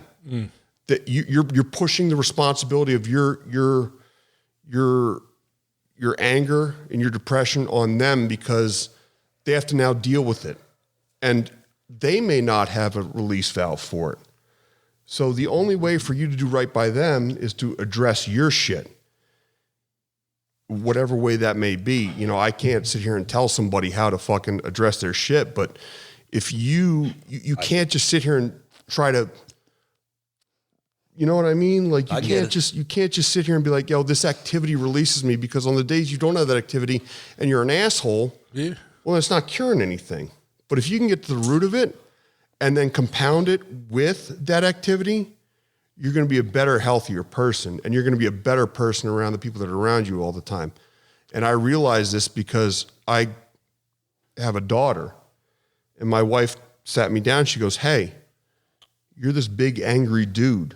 She goes, I get it, but you have to sit here and look on the days you're this big, angry dude. Yeah. You have to sit there and look at your daughter and go, I'm the blueprint. Like, would you want your daughter dating somebody like you right now? And I think, you answer that question, right? No, if she brought somebody like me in right now, I'd whoop his ass. Yeah, that's I'd fuck him up. Yeah, because I ain't going to have my daughter dating some angry douchebag. It's like, okay, so I got to be a better person. I got to show her what a well-balanced, emotional alpha male is. She's dating the same person as you, and you're like, this guy's like, hey, you vicious. Yeah. But the problem is, when he walks in my door, he sucks. I got 29 years of experience on him. I'm gonna fuck his ass up. Fuck his ass up. Yeah, he's the same person. And plus, you're a former strongman competitor and a current jiu-jitsu competitor. but and on top of that, there's not any shortage of dudes that are friends of ours in Albany that can be sitting around the table when he comes in, but also, it is like I don't know, and I'm talking out my ass here, but this is just things that you hear along the way. But like a lot of times, girls do kind of choose someone that reminds them a little bit of their father. Well, you're not talking out your ass at all. You're 100% right, because the blueprint for a male figure is a girl's father. Yeah, but that's what I'm saying. So you're doing the right thing by trying to make a better blueprint. I have to. Yeah. I have to. I owe it to her. That's probably part of the reason why some of the world's so fucked up now, man, because so many dudes are shitty that... Well, that's the thing. You know, you hear about a girl who has daddy issues. It's like, well, no. That's my girls. If she doesn't have daddy issues, she has an absence of a positive male figure in her life. So it's not that she has daddy issues. She has lack of daddy issues. Yeah. You know, if she... You know, the girl that has daddy issues, it's you know, it's such a misnomer. Yeah. Sorry, I was trying to signal to KO that I need another Genesee, but I think we're done. We drank them all. Genesee. That's what happens at 2:15 in the morning. But that's, you know, that's talking about daddy issues at 2:15. I love Viking. I love Viking right now. I love him. I know he's deep right now, and I'm feeling my brother. I'm feeling his soul and his stuff, and he knows where he's at right now. Yeah. He knows. But me, I'm not being rude. I love you, brother. Viking, you know I love you. I know you do. And I love you too. So, you know, me, the dirty, rotten birds. And I was saying, I'm just, you know, I think we were getting a little, in my mind, I was getting a little sensitive because I love him, you know, and he was getting deep. And I love him for that. Let me ask you a question. When you were going through, are you still going through therapy? Yeah. Do they know you're doing psilocybin as well? Yeah. What's their thoughts on that? They don't like I'm very lucky because my therapist is one of those people who, and I think that for anybody out there who has any sort of hesitancy or some sort of negative stigma about therapy as a male, put it to bed. It's not the whole reason to have to go see a therapist is not somebody to judge you or tell you otherwise. It's to have an unbiased person to listen to you. You know what I mean? And they're not going to judge me for what I do. But do they tell you what your bullshit is? Yeah. I mean, they keep me accountable. Yeah. That's what. Yeah. But they aren't. If I tell them my deepest, darkest, wildest thoughts, they're not like, "Yo, you're fucked up." You know what I mean? They're like, "All right." I tell them that, and they go, "Okay, let's break this down. Let's explore that. Let's look into this. Let's dissect this. Let's see what let's see what the cause is for this. You know what I mean? Like, they want to get to the bottom of it. They don't want to sit here and be like, you know, because the second you offer negative pushback on something, that's the best way to get somebody shut down. Yeah. And that's the best way to get somebody to yes and you and just yes you to death. And that's not any good therapist is going to give you this open, free line of communication to express yourself without judgment. And that's what I'm lucky about. I told my therapist, I go, "Yo, Friday night, I did 5 grams of DMT." He goes, "Okay, what did you see?" And I told him. And he goes, "All right, how'd that affect you?" What did you see? We'll get into that in a second. All right, yeah. And then he goes, "What did you?" I go, and then the next day, because the wife and kiddo were out of town, I said I did 11 grams of fucking shrooms in my backyard. You did 11? 11 grams. Goddamn, Hero's Journey is 5. You did 2 Hero's Journeys plus Journey, 1 for extra measure. It's called extra bonus, extra journey. It's called the shaman dose. Is that, yeah? Yeah, I mixed that up with orange juice to get the vitamin C. Oh, so that makes it even fucking worse. To kick it off. Crazy, yeah. Oh, man. I heard I'm going to give you a lemon juice recipe. Okay. Just remind me that. I'll text it to you. Okay. I did those back to back. And the amount of perspective I got off those was worth more than any amount of ADD or SSRI medication could ever give me. You know what I mean? Like those, the perspective I got and the insight I got from those 2 nights back to back of heavy psilocybin. And quick disclaimer out there, don't go do what I did. I've been doing psychedelics for the past 2 decades. I know my limits. I know what I'm capable of handling. I know how to do them correctly. Yeah, don't jump in on 11 fucking grams on your first fucking dose. He's a big dude too. Yeah, plus he's got good body weight. He's a big man.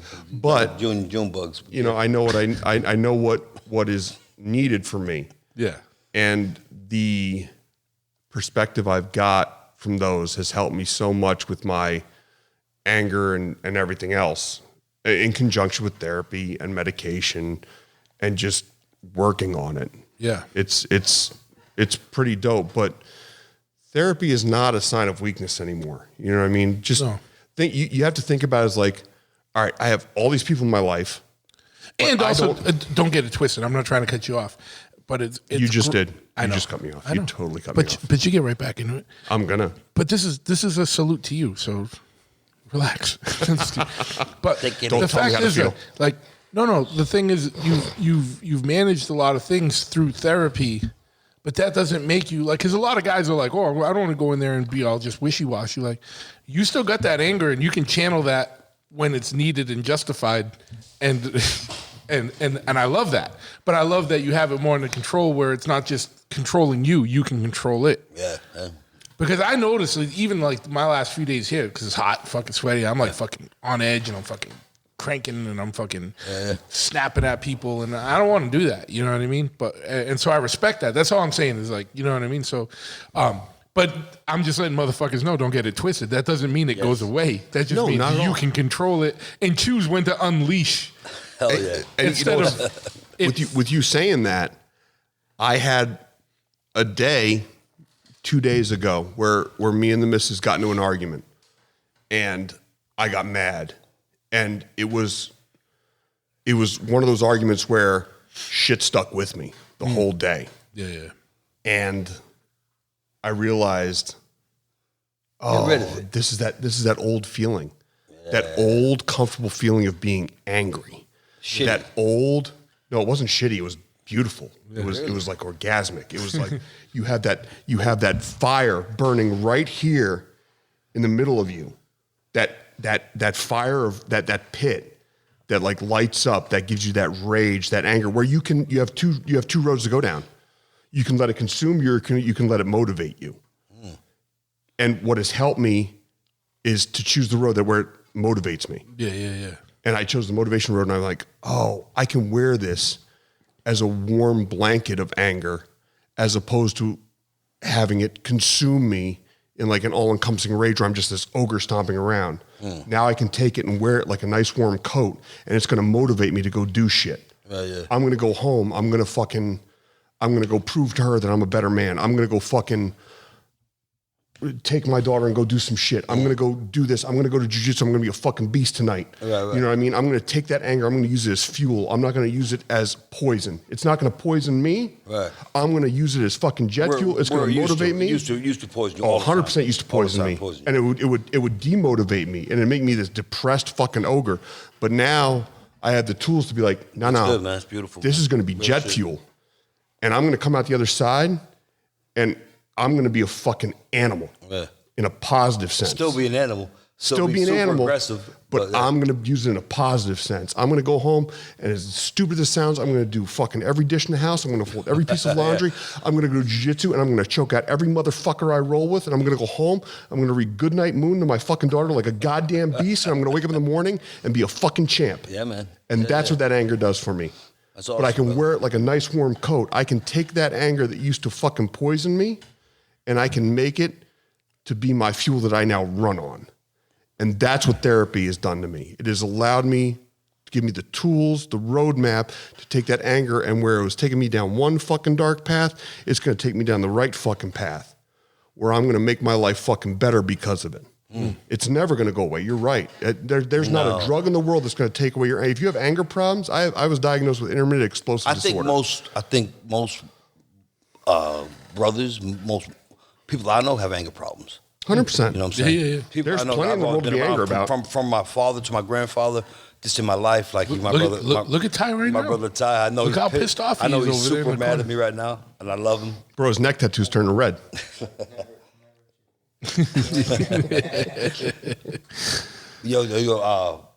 Viking, man, that's beautiful to hear that, man. Real shit.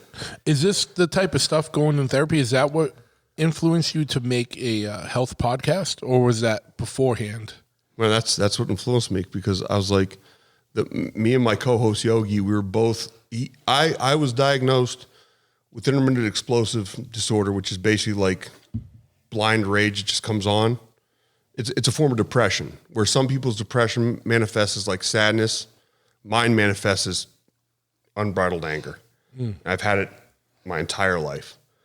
But as I was getting diagnosed with that and going through therapy and getting medication and all that stuff, he got diagnosed with adult autism.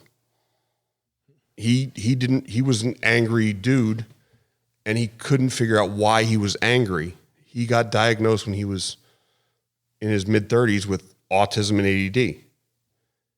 And so we kind of went through this thing at the same time. And I said, and we used to sit down, we used to go out once a week and have these dinners where we, have a couple beers and have dinner and just talk about what the fuck we were going through. And one day I said, yo, why don't we record this shit? Because we can't be the only two people in the world going through this shit. Like, maybe if other people hear this and realize they're not alone, it'll help motivate them to continue to seek help what they're going through. And maybe some people will hear the shit we're talking about and say, oh, fuck, I got that too. Maybe I should go. You Check know it what I out. mean? Yeah. Just even if it's just talking to somebody once, maybe you need it, maybe you don't. But if it gets you out of that shell, if it eliminates the stigma of thinking that, I don't know, it's therapy's, pussy, it's not manly. If I can help people just go and talk, it's going to make the world a better place. It's going to make people just fucking more open. Sure. Not cheers to that. I get it. Fuck, even what we're doing right now. Yeah, I know. I can feel that too. It's working for me also. Like, I can feel it's working for you right now. Yeah. I know that. I love that. Your family to me, man. You know what's up. Yeah, of course. It just feels good. Even when they little talk, it feels amazing. Like, when I see you rocking like that, I'm looking at your face right now, and I can see all your energy, man. And I can see your anger and your love coming out of you. You know what I'm saying? I can see the anger, but the love at the same time, which is fucking great, man. It's hard to men. It's hard to be a fucking man in this world. Fuck out of here with that shit. And it's such a weird world right now too, because we're kind of a little outdated in today's world. And in our early 40s. Yeah. No, I don't mean outdated as in age-wise, but like attitude-wise, man. Like, like we're dinosaur, quote-unquote, alpha, whatever. So, right. And it is. But what he's saying is important, because that's going to resonate with a lot of people. And a lot of people have unexplained fucking uncontrollable rage and anger that want to try and get it under control and think it's fucking gay to go do that. Right. It's not, you know what I mean? Like, and I'm not saying that is a dig to any people that, you know what I'm saying. No. I say it old school, like schoolyard, right? Meaning weak, meaning weak, no whatever. Question. So whatever, but so you know what I mean. Gay people have anger too. Yeah, of course, and they might have explosive. And shout out to the gay community. You know what's up. But anyway, like the thing is what it's like saying is like, like it is stigmatized amongst like our type. You know what I mean? Like therapy or what's that? You know, what do you need that for? What's wrong with you? You know what I mean? But to hear someone that's gone through it, now I see the difference in you. Like I've known you for years, and at first I was always like we clicked. Like I think it was, I don't remember exactly when, but when I first met you, I was like, that dude's fucking whatever. You know what I mean? And then like, fuck him. You know what I mean? But then there was some time we just clicked. You know what I mean? I can't remember when it was. And then I think we were talking about guns or something. We bonded on guns Probably. or something. And then after that, we were always cool. But it was always like, yeah, he's kind of loose cannon. But then I was like, he's loose cannon, but I'm glad he's on my team. You know what I mean? He's fucking, you know what I mean? And then even within the team, I'm glad he's within, like, you know what I mean? Like, cause but whatever. But you know what I mean? But like, you definitely seem like you're in a much better place. You know what I mean? Yeah. And that's congrats for doing the work. And I'm not saying congrats that you're there. I'm saying congrats that you were able to recognize it and do the work to get to the place because it doesn't just fucking happen. You gotta fucking make it fucking happen. It's like the 12-step program. You know, the very first step is you have to acknowledge you have a problem. If you don't acknowledge that, there's no helping you. Yeah. Because there's no helping somebody who thinks they're fucking perfect. Yeah. They're a fucking right. They're a genius. They're a genius. They're a narcissist. Right. Yeah, you might as well go out in the fucking desert and start a cult because there ain't no helping you. You know, fucking. It's. But now, if I want to acknowledge my problems but still want to go to the desert and start a cult with the mushrooms, but you're going to be the healthiest mental cult leader out there. Okay, all right. I just want to be. I don't want to be a narcissist. You're going to be a narcissistic psychopath, but you're going to be empathetical. An empathetic, narcissistic psychopath. That's right. Sounds pretty good. You're going to bang. I can live with that. You're going to bang everybody else's wife, but you're going to understand how they feel. I care about that. No. I just want the money. Fucking. It always starts with the money, and then it's coming up next. It's not a podcast anymore. Psychedelics in the fucking desert. It's a Big Truth family now. Like, and there's no more podcasts. Sign up. It's $300. You can Venmo your money to. We're going to give you these purple tracksuits and these white Adidas, and you're going to cut your nuts off the next time the comic comes through. But I guarantee that you will have life after death. Yes. In the next world. Like, we're going to go to a better place when check it out. Armageddon happens. I've been in contact with the aliens that have told me that we're going to go there. The Anunnaki are coming back. So you young wild kids that are whacked out, come with us. We got you. We got you. We'll support you. Fucking bring your trust funds. Yeah. And bring your mom. The Anunnaki are going to give me a craft if I can raise 15 million, and they'll give me a craft that guarantees everyone who's donated to that will get on the craft, and we'll escape global warming. It's the Anunnaki in the next 10 years. So yeah. And it's the Anunnaki boat, like the Love Boat.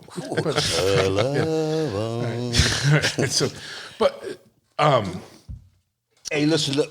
You got to do the work. On G's, I think mental health is fucking a lot to talk about. Like, I know. Because I'm mental. So, we all are. You know. But you're healthy. I'm healthy. But I've in prison, being locked up, I've seen people freak the fuck out. Like, man, and I've been freaked out in my life. You know, my mind. Of course, dude. You take a dog and put him in his crate for more than 10 hours, for more than 3 hours. They're gonna fucking just freak even out. being on the street, like the way the world's working right now, man, it can fuck with you. You know. The world's a fucky place right now. It is a funky place. I said fucky, but funky too. Hey, who got that funky joint? Boom, boom, boom, boom. But so with the podcast, talk a little bit about the because we didn't really even properly introduce it, man. Like, it's Beautiful Barbarian Podcast.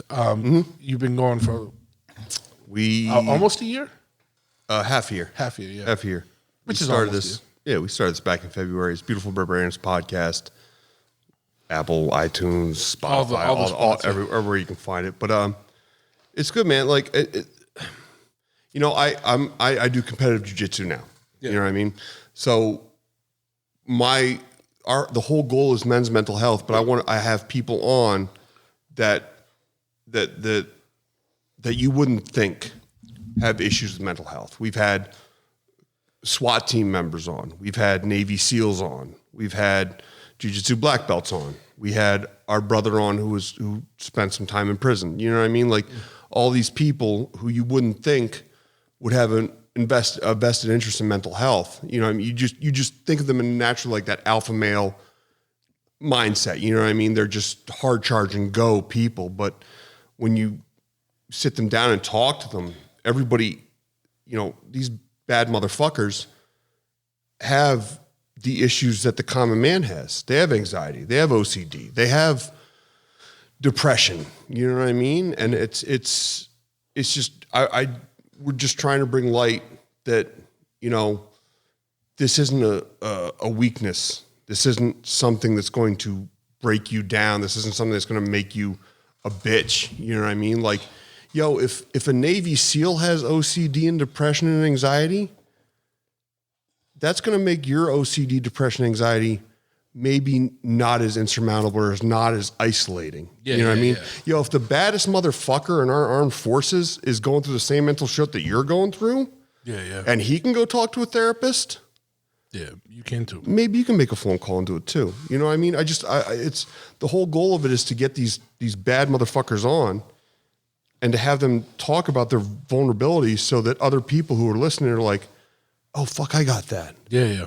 Oh, cool. I can talk about this too, because this dude who's out here fucking stacking bodies in fucking the Middle East can't go outside without touching a doorknob 3 times.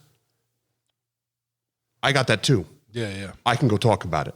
Yeah. You know what I mean? Or the SWAT team member who has PTSD, like maybe I can go talk about, it's just, I want people to understand that there are people out there doing amazing things and doing hard charging shit that also have fucking mental weakness. And it's not something that makes you a bitch. It's not something that makes you a pussy. It's your ignorance of it that makes you weak. Yeah. Not acknowledging it makes you weak. Not addressing it makes you weak. The people that address their weaknesses and make them a strength, those are strong fucking people. Sure. And you can be a strong person, Yeah. but the first things first is you have to acknowledge it and you have to work on changing it. And everybody's going through it and everybody's working on it, so you can too. It's not something that you should push deep down. It's not something that you should fucking bury and hide. It's something that you should acknowledge, that is a part of you, that defines you, but it does not control you. You control it when you do the work. That's the whole point of the podcast. Because I have a daughter, I want her to grow up in a society of strong, emotionally stable men. I don't want her to grow up in a society full of fucking weak men, because those are your rapists. Those are your fucking abusers. Those are the people that are fucking making this world shit. Strong men don't make this world shit. Weak men make this world shit for women. And I don't want my daughter... They make the world shit for everybody. Yeah, right. Yeah. But especially, I get it, yeah. You don't want to be a weak man and deal with my daughter when she's fucking 18, because she'll fucking eat you up. And I'll make sure of that. So strong men are going to make a better world. And if I can contribute to making the world better through strong men, then I'll have succeeded. If I can make one dude a better person going forward, you did something. I've done something. Yeah. That's the whole point of the podcast. That's why it's Beautiful and also Barbarians. Just, like you said, also just destigmatizing and not normalizing, but destigmatizing mental health issues, because strength isn't just physical. And it should be normalized. Yeah. I can't. Can you name one person that you know that's completely normally mentally healthy? I fucking can't. Not can't. There's no such thing as that, though. Yeah. Like this. Yeah. I mean, that's perfection. That's perfection. That too, yeah. There's no perfection in the world. No. Like, people can say that they can look and act a certain way, and that's unheard of, man. It's unheard of. It doesn't happen. Yeah. No one's that. Everyone got strengths and weaknesses, but if your weaknesses are affecting your life that bad where you need to address it, then addressing it becomes a strength. No doubt. Try to manage that. No doubt. And in any way you can. Yeah, I'm not. I don't want. Nobody's ever going to be perfect. No. And you know what? I love all my people because of their imperfections. Right. I don't love it. If you're a perfect motherfucker, you're a boring motherfucker. Have you ever seen? You're boring as shit, bro. Sometimes you might roll up on people, or you see, like it looks like perfection. There's no perfection. Like, there's no such thing as man, woman, child. Like, there's nothing. The man and woman, child, they're perfect right there until they become a woman or a man. Then they're perfection. But like, there's no perfection in life, man. No, the perfect motherfucker is going to bed at 8 p.m. with fucking cucumber water. But is that perfect? I don't want to hang out with them. I want to hang out with a dude who's got a fucking screw loose, who's fucking doing blow till 2:30 in the morning in a fucking hotel room, looking out every 30 minutes and loading a fucking 30-round clip in an Uzi. Or in a chopper shop recording a podcast.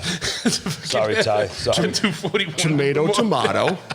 But that's the interesting shit I want to be involved with. Very similar people, right? Very similar. I might know a couple. But you sit across the table from them.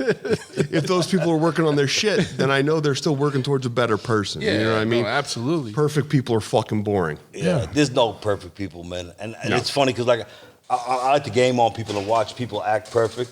They act perfect for hours. and then they just dissolve. You see it, you just watch it dissolve, the perfection dissolve. There's no perfect, man. The flaws are the flaws. The mask falls off, and next thing you know, they're punching their wife in the face over an empty peanut butter jar. It's all right. Oh, destroyed. An empty peanut butter jar. Oh, okay. That was oddly specific. No, I'm just kidding. I'm just saying, bitch should have bought creamy. I don't know what to tell you.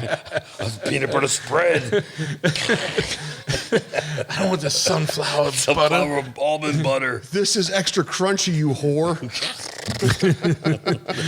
And that's the quote for the podcast.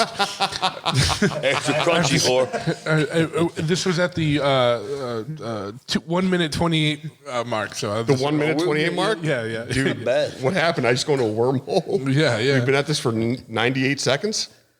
No. Minutes. I think we're an hour and a half in. Yeah. Minutes, not seconds. So how is psychedelics, you think, enhanced or contributed to your kind of work in mental health?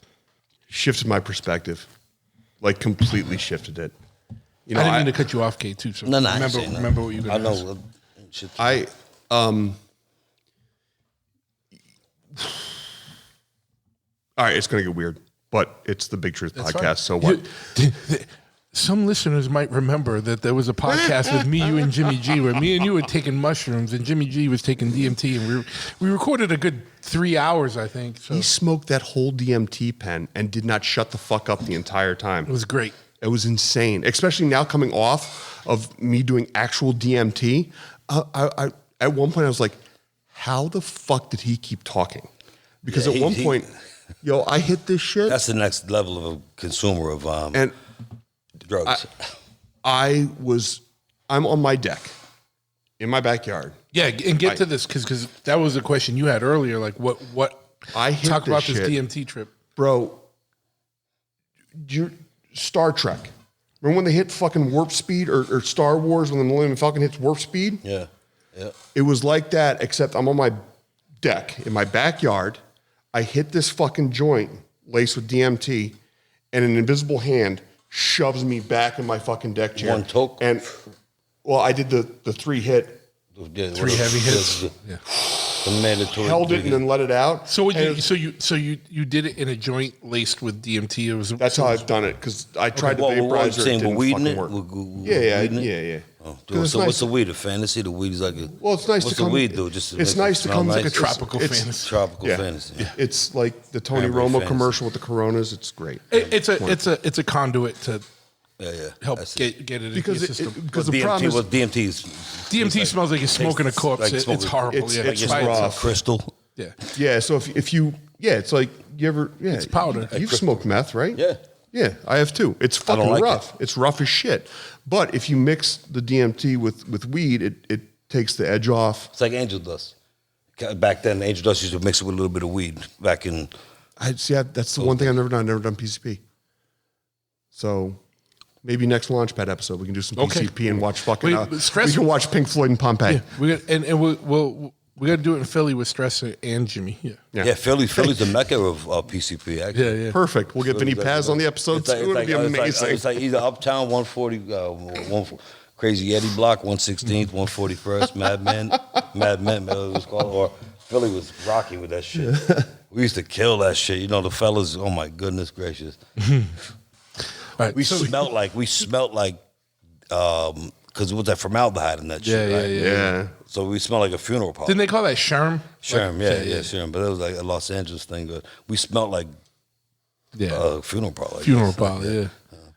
Shout out to Damian Burns. Yeah. So you're on your deck and you smoke some weed laced with DMT and you launch like it was like going into hyperdrive. It was, bro. Like this invisible hand just shoved me back in my chair. And so I think for the lay person, everybody thinks of DMT and they think of like what Joe Rogan has described, intergalactic space elves and all that shit. I didn't see that. I saw a 1920s cartoon of a big-lipped black dude, like racist as fuck, hanging out on a tree, next to a bunch of branches where the leaves had turned into corpses and were hanging off it. And they were basically telling me, chill the fuck out.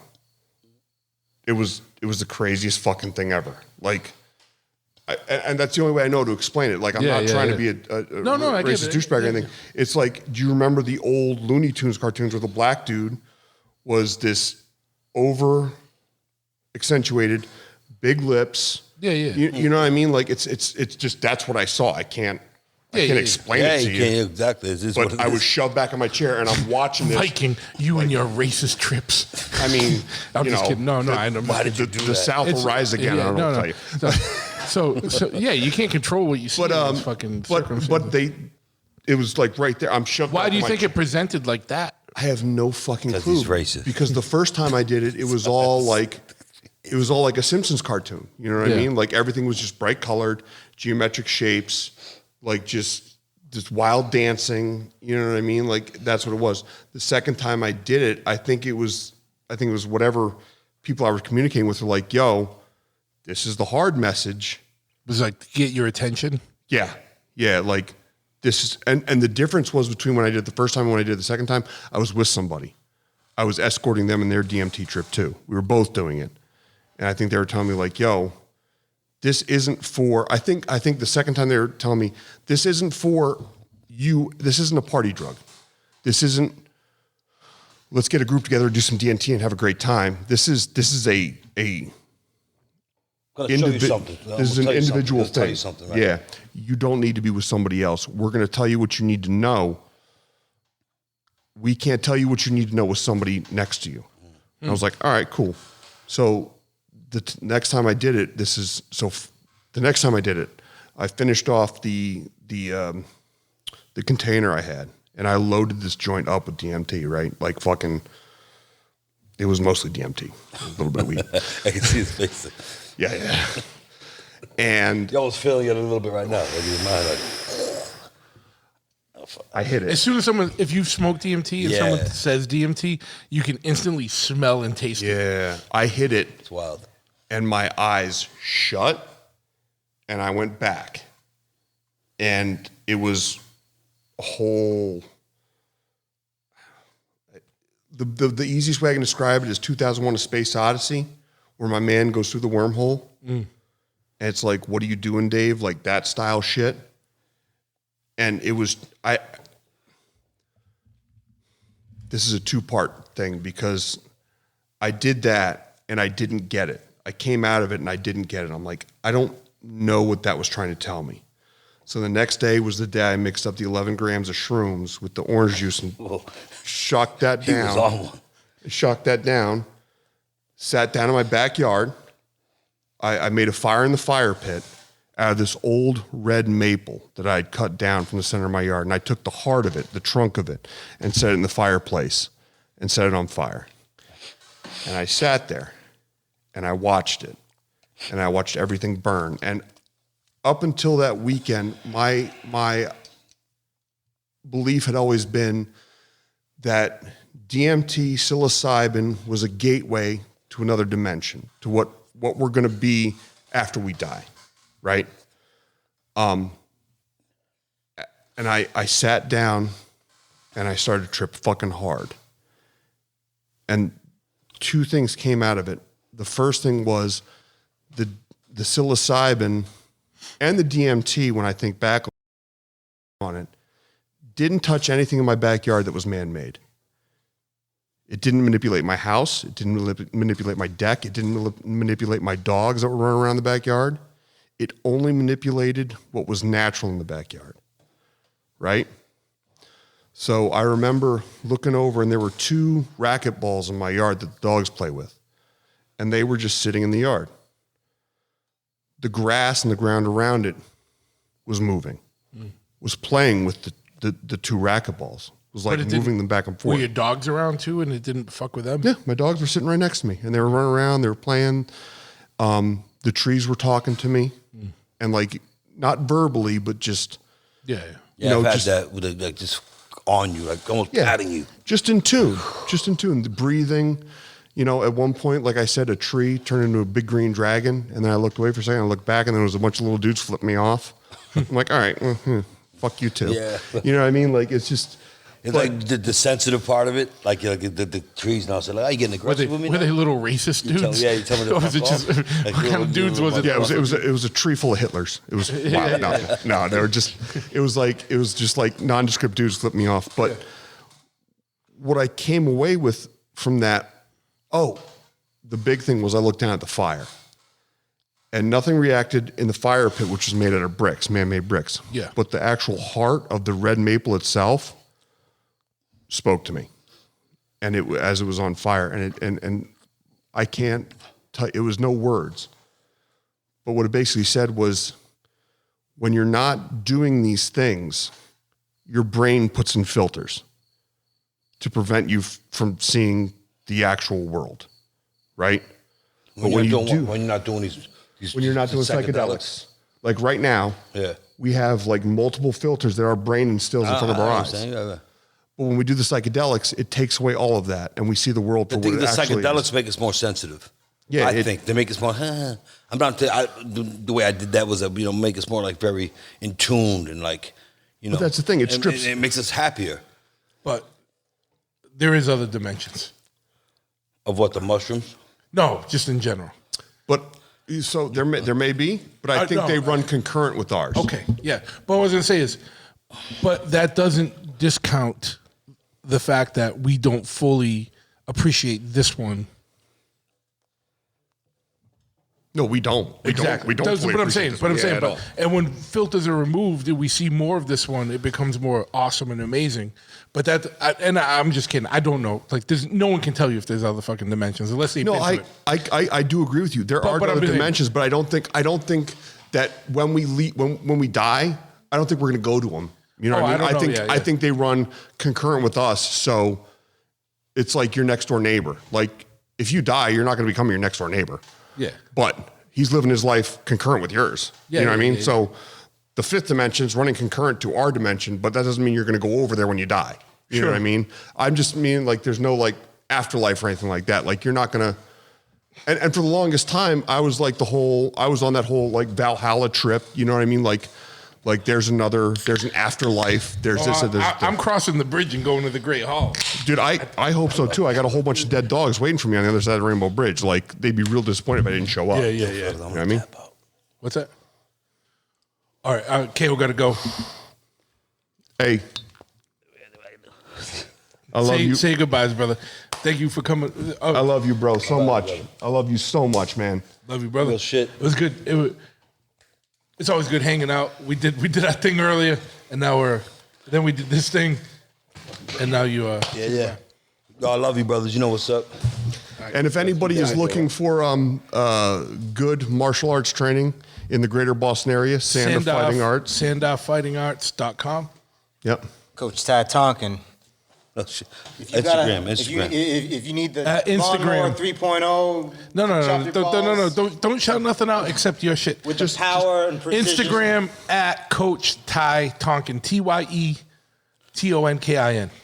And his meme page. And if you don't know how to sell coach, then you're not ready for a coach. That's your first test. That's your first test. Brothers, what you guys I'm wondering in my mind, what are those mushrooms you're talking about with the red dots on them? Amanita muscaria. That's a different world. Yeah, that's different than it's a berserker shit.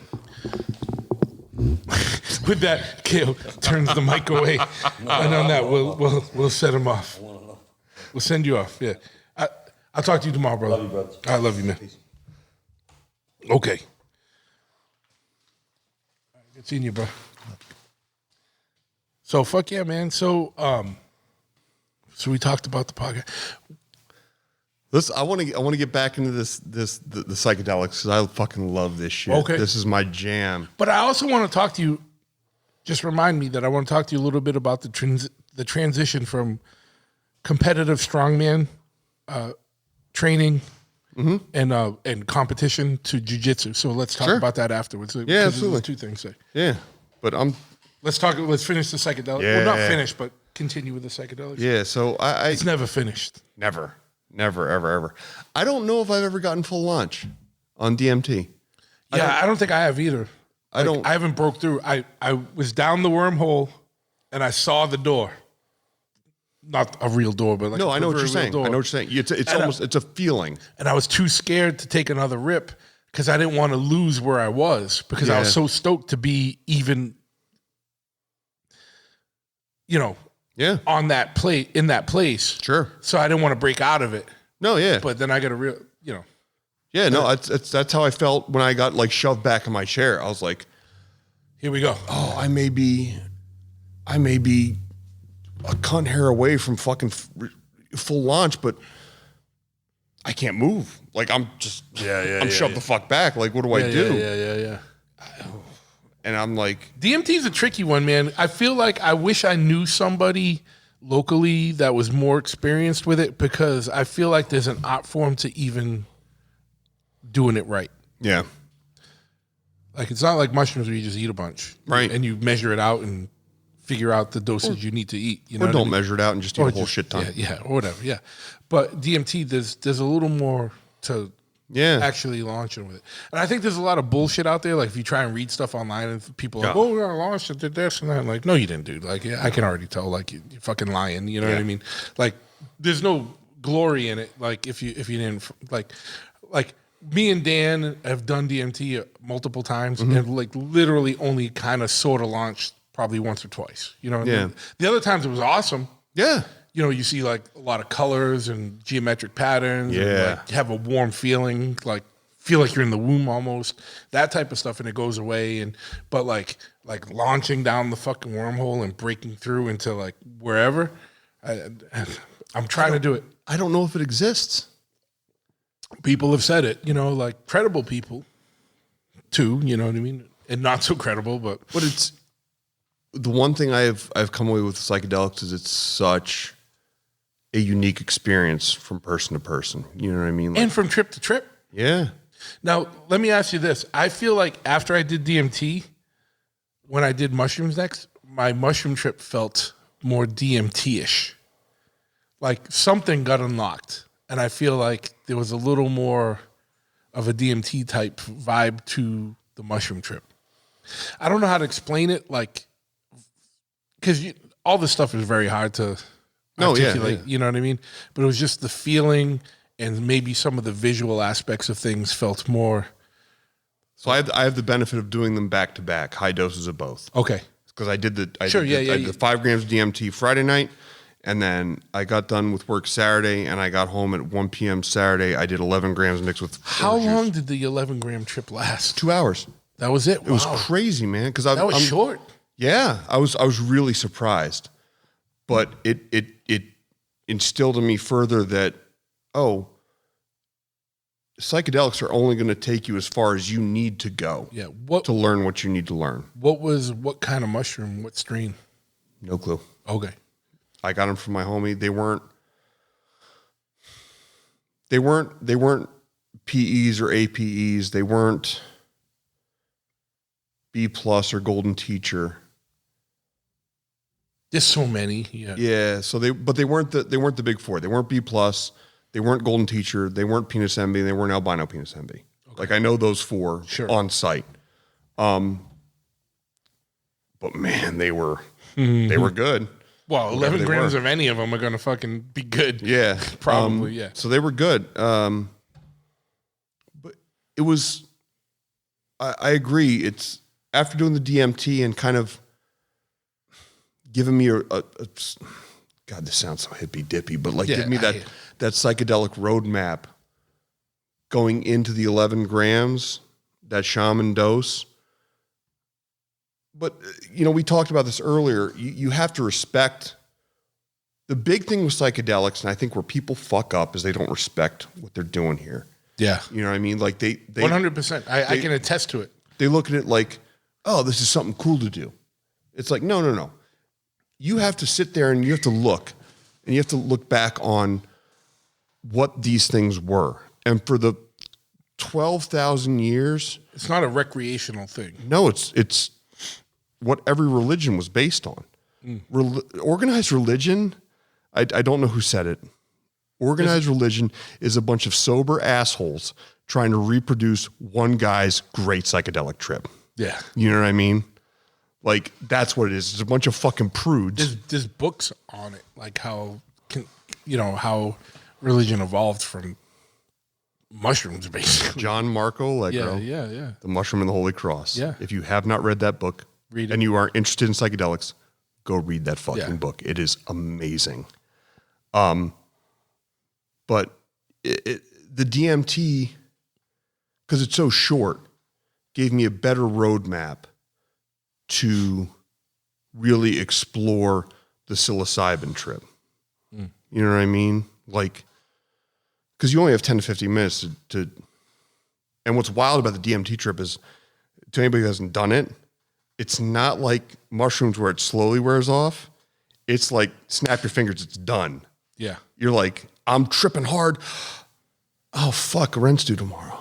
Like you're just fucking and scene. Yeah, you're just plop back in reality. So I think I agree with you. The DMT helped me be more in tune with what I was seeing with the mushrooms and helping me get more out of it. Yeah.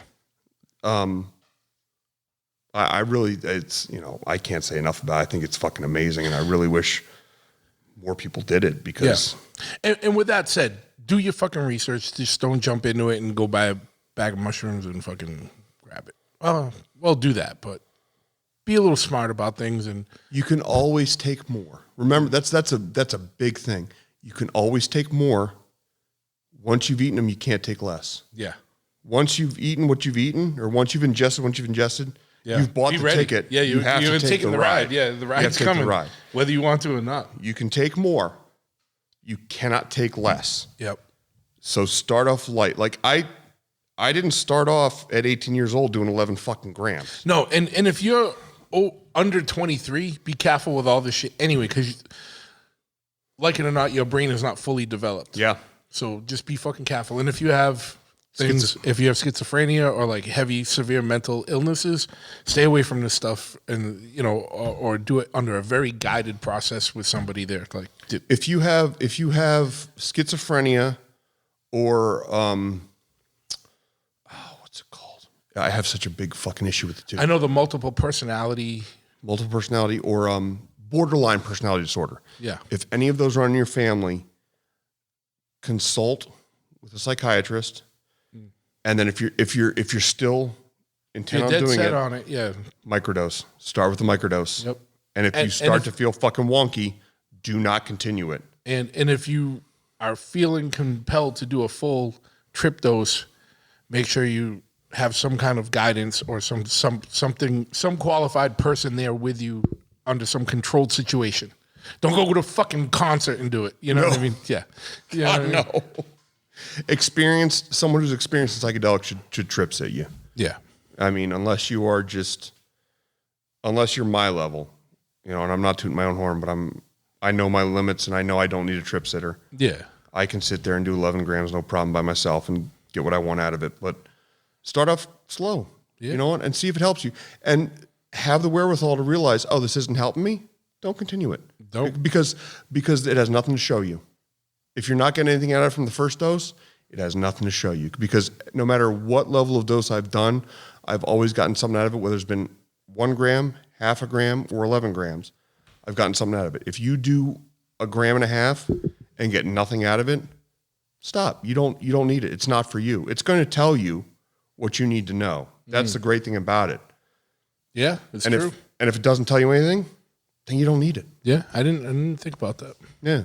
Because my first trip told me a fucking lot. Yeah. Insane amount, like life-changing, altering fucking things where I'm like, everybody in the world should do this. But yeah, with the caveat that no, not everyone should do it. Yep. But you know what I mean? Like I was so excited. Like I'm like, I can't believe this fucking exists. You know what I mean? Right. And the things that were shown were so fucking great. Like I don't even like talking about it because I feel like it downplays. There's no words to accurately describe the experience. You know what I mean? Like it's like looking at a picture of a mountain, but being at that mountain in person. The picture is great, but it doesn't really show you.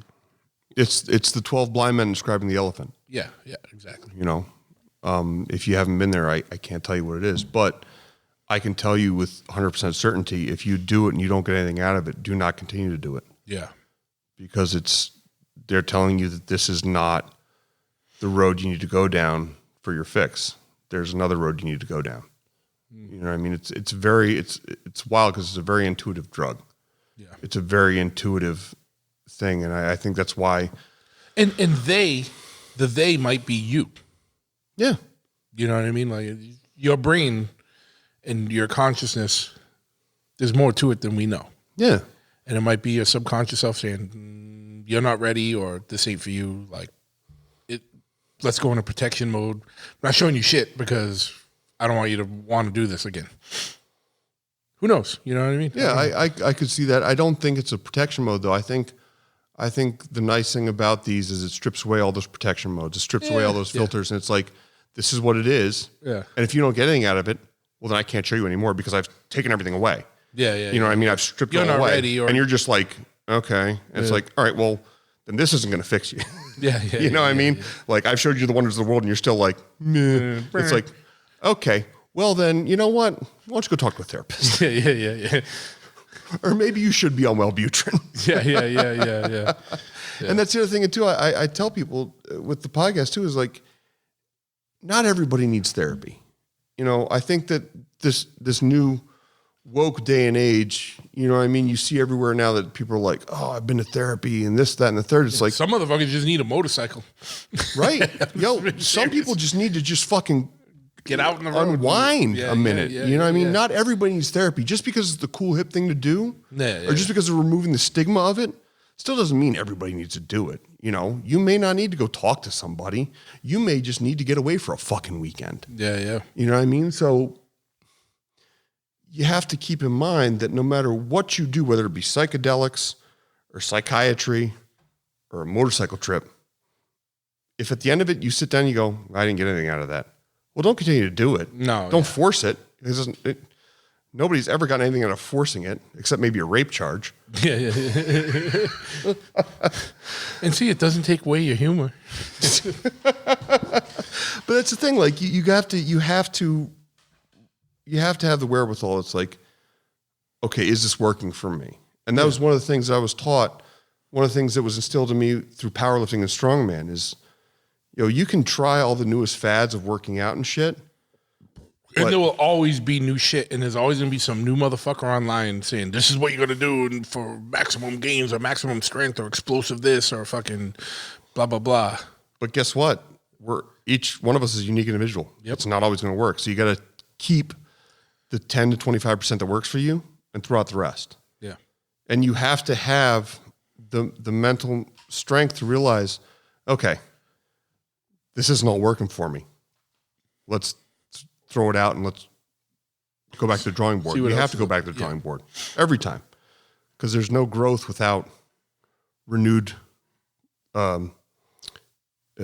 introspection. Introspection? I think that's a word, right? Yeah. Okay. Fuck it. We'll go with it. You have to take a mental checklist and be like, is this working? Yeah. And honestly, is this working? Honestly, is it working? Yeah. Yeah. Not just feeding the ego. Yeah. Or feeding the ego of the person that's telling you. Or just buying into that cult of personality. Yeah. You have to be like, yo, is this working for me? Because on Instagram, there's fucking 400,000 fucking trainers now. And 399.999% of them are full of fucking shit. Yeah. They're garbage people. They just want the dollar. They want the followers. They don't give a flying fuck about how well you do. Yeah. Yeah. But if you want to learn how well you should do, you should follow me on Instagram.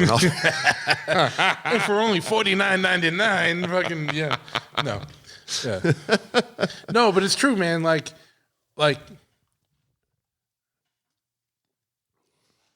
genetically, people are different.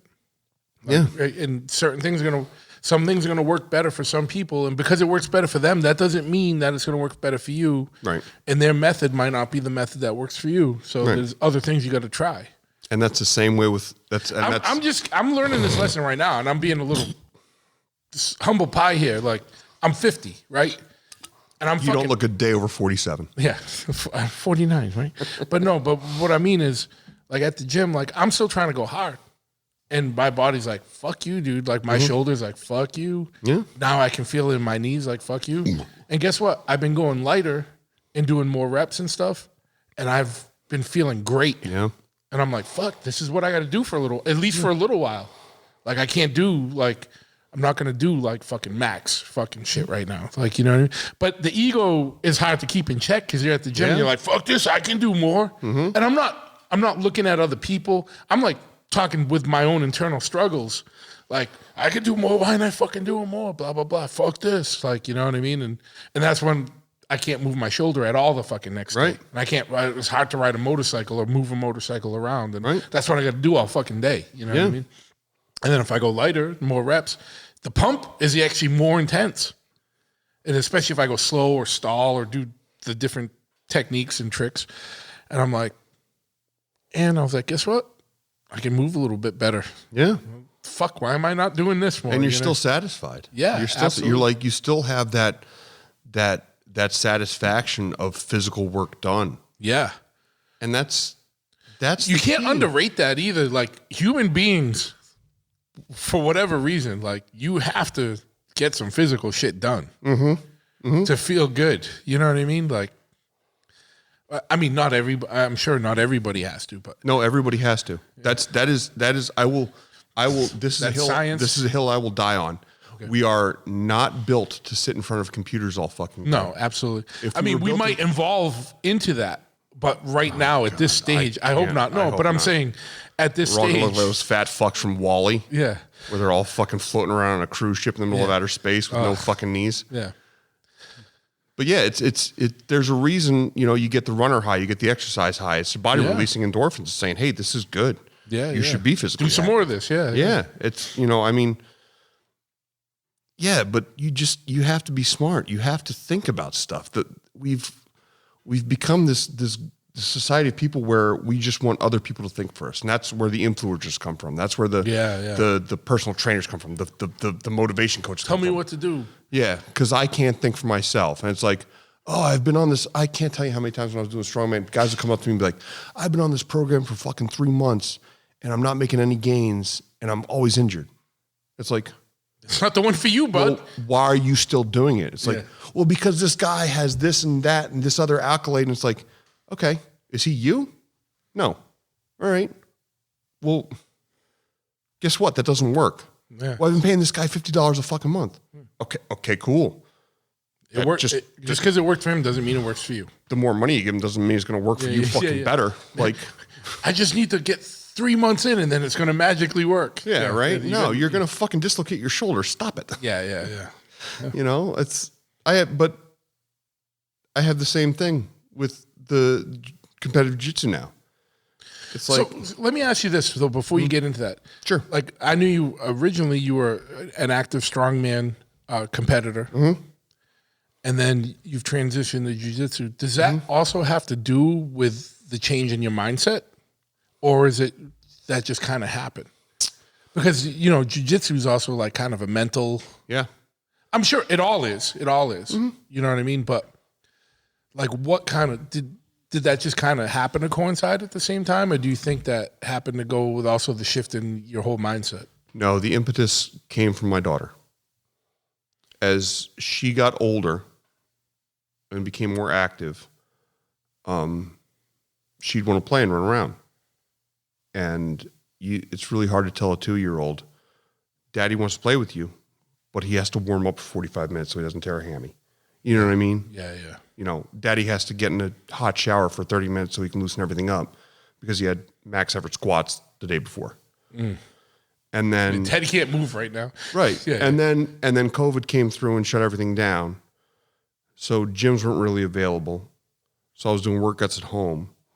But you can't do max. You can't move the weight I had to move for competition at home. Nobody just has a fucking dump truck to pull. You know what I mean? Or 400-pound stone balls to throw up. You know what I mean? So it's like, yeah, unless you're independently wealthy and this is your full-time job, right. then you might have those things. And then you know what? You don't have to worry about going to work. So COVID's not really going to affect you. But yeah, exactly. So a couple of my coworkers were like, hey, we do jiu-jitsu, and we heard you used to cage fight before you did strongman. Would you be interested in coming back? And I'm like, well, fuck it. The gyms are closed. I'm going stir crazy because I can't get any physical activity outside of like walking the dogs or, you know what I mean? Like there's no gym to go to. So I'm like, fuck it. I'll do jiu-jitsu. And then I started back with them, and it gave me the feeling, the excitement I had when I first started strongman. You know what I mean? It gave me this, I'm like, oh, this is what a hobby should feel like. It shouldn't feel like work. It should be enjoyable. Yeah. And so I was like, oh, this is fun. This is a lot of fun. And then as I did more jiu-jitsu, I'm like, I don't want to go lift up giant heavy stone balls. I don't want to go pull dump trucks. I want to choke out my friends. You know what I mean? Like I want to go do this. And then on top of that, my conditioning was getting better. My flexibility was getting better. My ability to interact with my kid was getting better. You know what I mean? It's like, I wasn't going like, oh no, sit down on the couch with daddy and we'll watch a movie. It was like, hey, let's play hide and seek. And she'd be like, hey, let's play hide and seek. Yeah, let's go. Yeah. Run around the backyard. Let's go to the playground. Let's go do stuff. Yeah, cool. So the shift was coming back to jiu-jitsu after strongman. It helped that I had a background in jiu-jitsu from when I was younger before going into strongman. Okay, so you did do jiu-jitsu. So I went and started out in powerlifting. And then when I was bouncing, one of the guys in the bar I was bouncing at started a cage fighting promotion. And he said, hey, you should come up for this cage fighting promotion. And I was like, okay. I said, I have no training. He goes, well, we do jiu-jitsu at the Schenectady Boxing League. I was like, fuck it, I'll try that. So I went down and started doing jiu-jitsu and fell in love with it. And then I got into Muay Thai. And then I got into cage fighting. And then I won a cage match. And then I broke my foot. I broke 3 toes on my left foot training for a Muay Thai smoker. And anybody who's broken toes, there's nothing you can do. They give you Percocets and crutches. They're like, good luck. Tape them together. That's it. Yeah. Like they can't give you a boot because it's your fucking toes. Yeah. So I went home and I had gone from training 3 times a day, 6 days a week to nothing.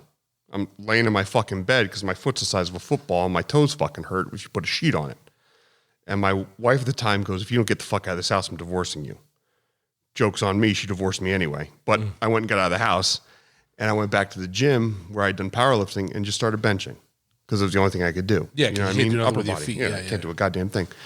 And after 3-4 months of working out heavy again, as my foot healed, the gym I was lifting at said, hey, we're doing a gym-only strongman event. I was like, fuck it, I'll try it. Went and won it. And then that started me on the fucking the strongman path. And I did that for 10 years. And I went all around the country. I went over to Iceland and competed against Hafthor Bjornsson the Mountain and Iceland's Strongest Man, I think 2015. And just had a blast doing it. But, you know, everything has its time and place. And as I got older, you know, the body's not as resilient. Is there a I know there's always going to be anomalies, but what is the prime time for a strongman like active competition, like as far as age range? 30 to 33. Okay, because you're matured. You're matured, and you're not quite at that down slope of testosterone yet. So like, figure 30 to 33, 35. Yeah, around there for normal people like Brian Shaw, those dudes. He's still competing at 40, you know what I mean? But those genetic freaks. Listen, there's always outliers. Yeah. But for the average person, for the average male, 30 to 35. That's kind of when our testosterone peaks with experience, with healthy muscle growth. You know what I mean? That's kind of that point. And then, of course, you get into like the PEDs and shit too, which are going to help elongate and keep you free from injury. But the big thing is do it as long as you're having fun with it. You know, towards the end, I wasn't having fun anymore. It was like a chore. Yeah. I get out of work It was and at work. my mind was so neurotic, I'd have to go to the gym. And then when COVID hit and I was doing the jiu-jitsu and gym's back up, I went back to the gym. I'm like, I don't enjoy this anymore. Yeah. Why the fuck am I doing it? I already have a day job I don't enjoy. You know what I mean? I don't enjoy paying bills. Yeah. You know what I mean? Why the fuck would I make my hobby another chore? More work, yeah. Right, yeah, I don't need to do that. So that's when I got into jiu-jitsu and I found that winning a strongman competition is cool, but there is no better the drug than making another full-grown human man quit. Yeah. There's nothing better than standing over another human being and making them quit, to physically give up. It's like, if you have erectile dysfunction, go choke out somebody. I guarantee you'll get a hard on immediately. Like, hard enough to fucking dent a car door. It's fucking amazing. It's such a fucking, you've powerlifting strongman, you're beating weight. But in jiu-jitsu and martial arts, you're beating another human being. You're beating a physical manifestation of an opponent. You know what I mean? Yeah, yeah. Like it feeds back into that like conqueror, yeah, sure. primal mindset. It just gives you that fucking hit of endorphins and just pure, I don't know. I don't even know how to explain it, but it gives you that it satisfies that conqueror mindset. You know what I mean? If you ever listen to Mike Tyson's interviews, like, you're like, oh, I fucking totally get this. This is fucking addictive. Yeah, I mean, Mike Tyson so much to the point where he didn't even want to train anymore because he didn't want that person to reemerge. Yeah, he's like, oh. And then it did. And then Roy Jones, he's like, oh, all right, I guess I'm bringing back the God of War. Yeah, yeah, and it's like, oh, fuck. But that's what it is. So yeah, the impetus from switching to strongman to back to jiu-jitsu was my kid, my daughter. I wanted to still be active. I wanted to still have some sort of functional strength, but I wanted to be able to interact with my daughter. And then what's really cool is that now she does jiu-jitsu with me 2 times a week. Oh, that's cool. You know, she's 4 years old, and she's not, she's 4 years old. She's not going to go win a national title anytime soon, but getting her used to that dynamic, getting her comfortable coming into a gym, getting her comfortable with someone putting their hands on her and her knowing how to respond without panicking is so key for a little kid. Especially at that age. Like, that's such a heads up, a leg up on things. Like, no pun intended, but you know 100%. I mean? Yeah, you know what I mean? Like, you getting used to that at a young age when you're that young, your brain is a sponge and just absorbing everything. Yep. And you learn so much quicker. Yeah. And that's awesome, man. Yeah. And now, especially nowadays, we talk about it so much, how people have gotten soft. It's like, nobody's exposing their 4-year-old kid to physical altercations. Yeah. You know what I mean? And don't get it twisted. This is not like I'm putting my 4-year-old daughter in fucking Fight Club. Yeah. But, when she's 6, 8, 10, 12, 14, 18, 20, if someone puts their hands on her, she's not going to panic. Yeah, she's going to have muscle memory at that point. She's going to know what to do, and she's going to be able to handle herself. And the biggest thing with women when they get attacked is they panic. And the mind's not thinking clearly when you panic. You know what I mean? Like anybody untrained, men or women are going to panic. Yeah, but it's especially Yeah, it's. I'm going to be sexist for a minute. It's especially important for women. Sure, because men have that underlying drive, that underlying alpha maleness. You know what I mean? That underlying fight or flight where it's going to go to fight. You know what I mean? Where women have this kind of like flight mentality, but when they panic, they freeze up. Like kind of like deer in a headlight thing. I don't want my kid to have that. I don't want my daughter to have that. When she's a full-grown woman, if someone comes up behind her and grabs her, I want her to know what to do. Not panic. Calm, cool, collected, get the fuck away, create space. Or if they give you an opportunity, break their fucking arm, break their fucking leg, break their fucking neck. I want to see her in court. I don't want to see her in a fucking graveyard. Yeah. You know what I mean? Like, or a hospital or a hospital. But my daughter's not going to be a fucking victim. You know what I mean? And that's one of the things that motivates me to keep training jiu-jitsu is because I can do it alongside of her. And as I grow and she grows in the sport, we can feed off each other. You know what I mean? It's a bonding experience. And, you know, the one thing I also keep in the back of my head is I'm not going to live vicariously through her either. No. I'm not going to force her to keep doing it, but she's going to know how to defend herself. She's going to know how to make her way in the world where physical aggression is a threat, and she's going to know how to handle it. Yeah. You know what I mean? So having a daughter changed my mindset a lot. Yeah. You know, in many ways. Sure, because yeah, it shifted me from strongman to jiu-jitsu. It was the impetus for me to go seek mental health. You know what I mean? Like having my kid and having it be a little girl was life altering. Like I'd probably still be a raging maniac asshole if I didn't have a fucking daughter. Yeah. Like if I had a son, fuck. But, you know, the All-Father granted me a little girl and, you know, put me in charge of this precious, beautiful little thing. And it's like, okay, now my perspective is completely shifted. Yeah. I have to make sure this pure, innocent little being is ready for this cold, cruel world. Yeah. And I'm going to equip her with every fucking tool I can. Yeah. And when all the tools fail, Daddy's going to be there with a fucking shotgun. Yeah. You know what I mean? Yeah. But yeah, that was the impetus from changing from strongman to jiu-jitsu. Like, I can be the strongest dad in the world,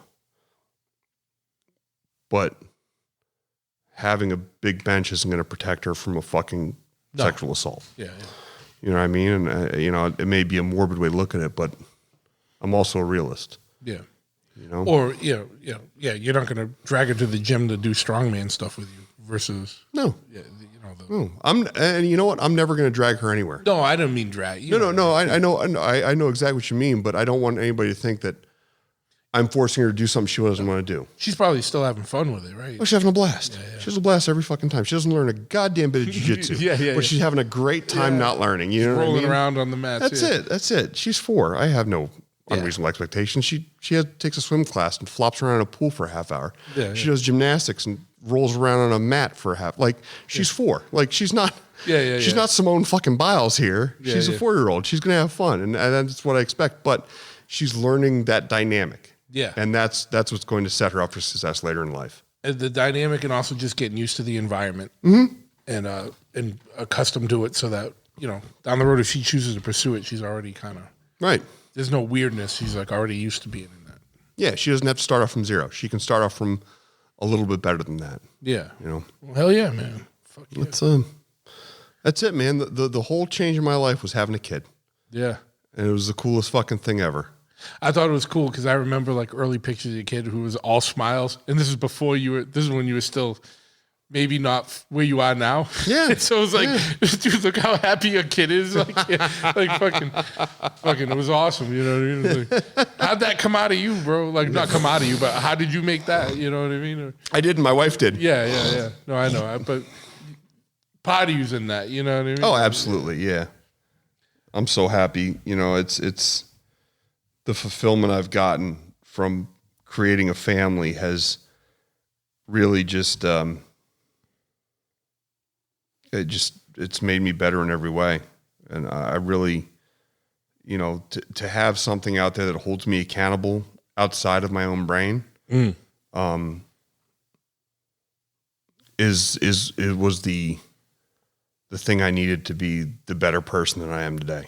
You know what I mean? And I'm not perfect. Nobody is, but I'm working towards it. So, fuck yeah, man. I don't know. It's fucking almost 4 in the morning. Almost 4 in the fucking morning. Yeah. Well, this is a good fucking time to fucking go. Give a shout out to the podcast again, and so people can find you. And, you know, like, is there any social medias and stuff where if people want more information or find out more, can go? Yeah, it's so it's the Beautiful Barbarians Podcast. We're on Apple Podcasts. We're on Spotify. We're on Google Podcasts. We're on Amazon Podcast. Anywhere you get podcasts. Anywhere you get podcasts. I'm on Instagram as All Hail the Viking, and then Beautiful Barbarians Podcast and on Instagram as well. And it's I don't know if you have any questions or any concerns, or if anybody out there, I end the podcast every time this way. If anybody is out there going through some shit and you feel like you have nowhere to turn to, no one to talk to, you can message me on Instagram. You can message the podcast on Instagram. We'll get back to you. We'll talk to you. We'll talk you down. We'll talk you up. Yeah. You know what I mean? Like point you in the right direction to get some. We're always there. You know what I mean? Like whatever you're going through, you're not going through it alone. Or if you got an inspirational story to tell, hit you up so you can come on and help others by going through, showing people your process and things out. Absolutely. But, you know, again, I'm sure there's some motherfuckers in the biker world that have been through some shit. You know what I mean? Yeah. You know what I mean? That would be good to talk to you guys. Absolutely. Just, you know, the big thing is just remember, you're not going through what you're going through alone. You may think you're isolated, but there's thousands of other people going through the exact same thing you're going through. You don't need to sit there and be isolated at all. There's hundreds and thousands of other men going through the exact same thing you're going through, and you can go through it with other people. You don't have to sit there and feel like you're alone and you're this isolated fucking island. We've all gone through this shit, and 9 times out of 10, we're if you reach out, people will give you solutions, or just a fucking ear to listen or a shoulder to fucking cry on. Yeah, there's no shame in it. There's no shame in asking for help. So 100%, man. I love you, brother. Thank you so much for having me. 100%. Let's put this here.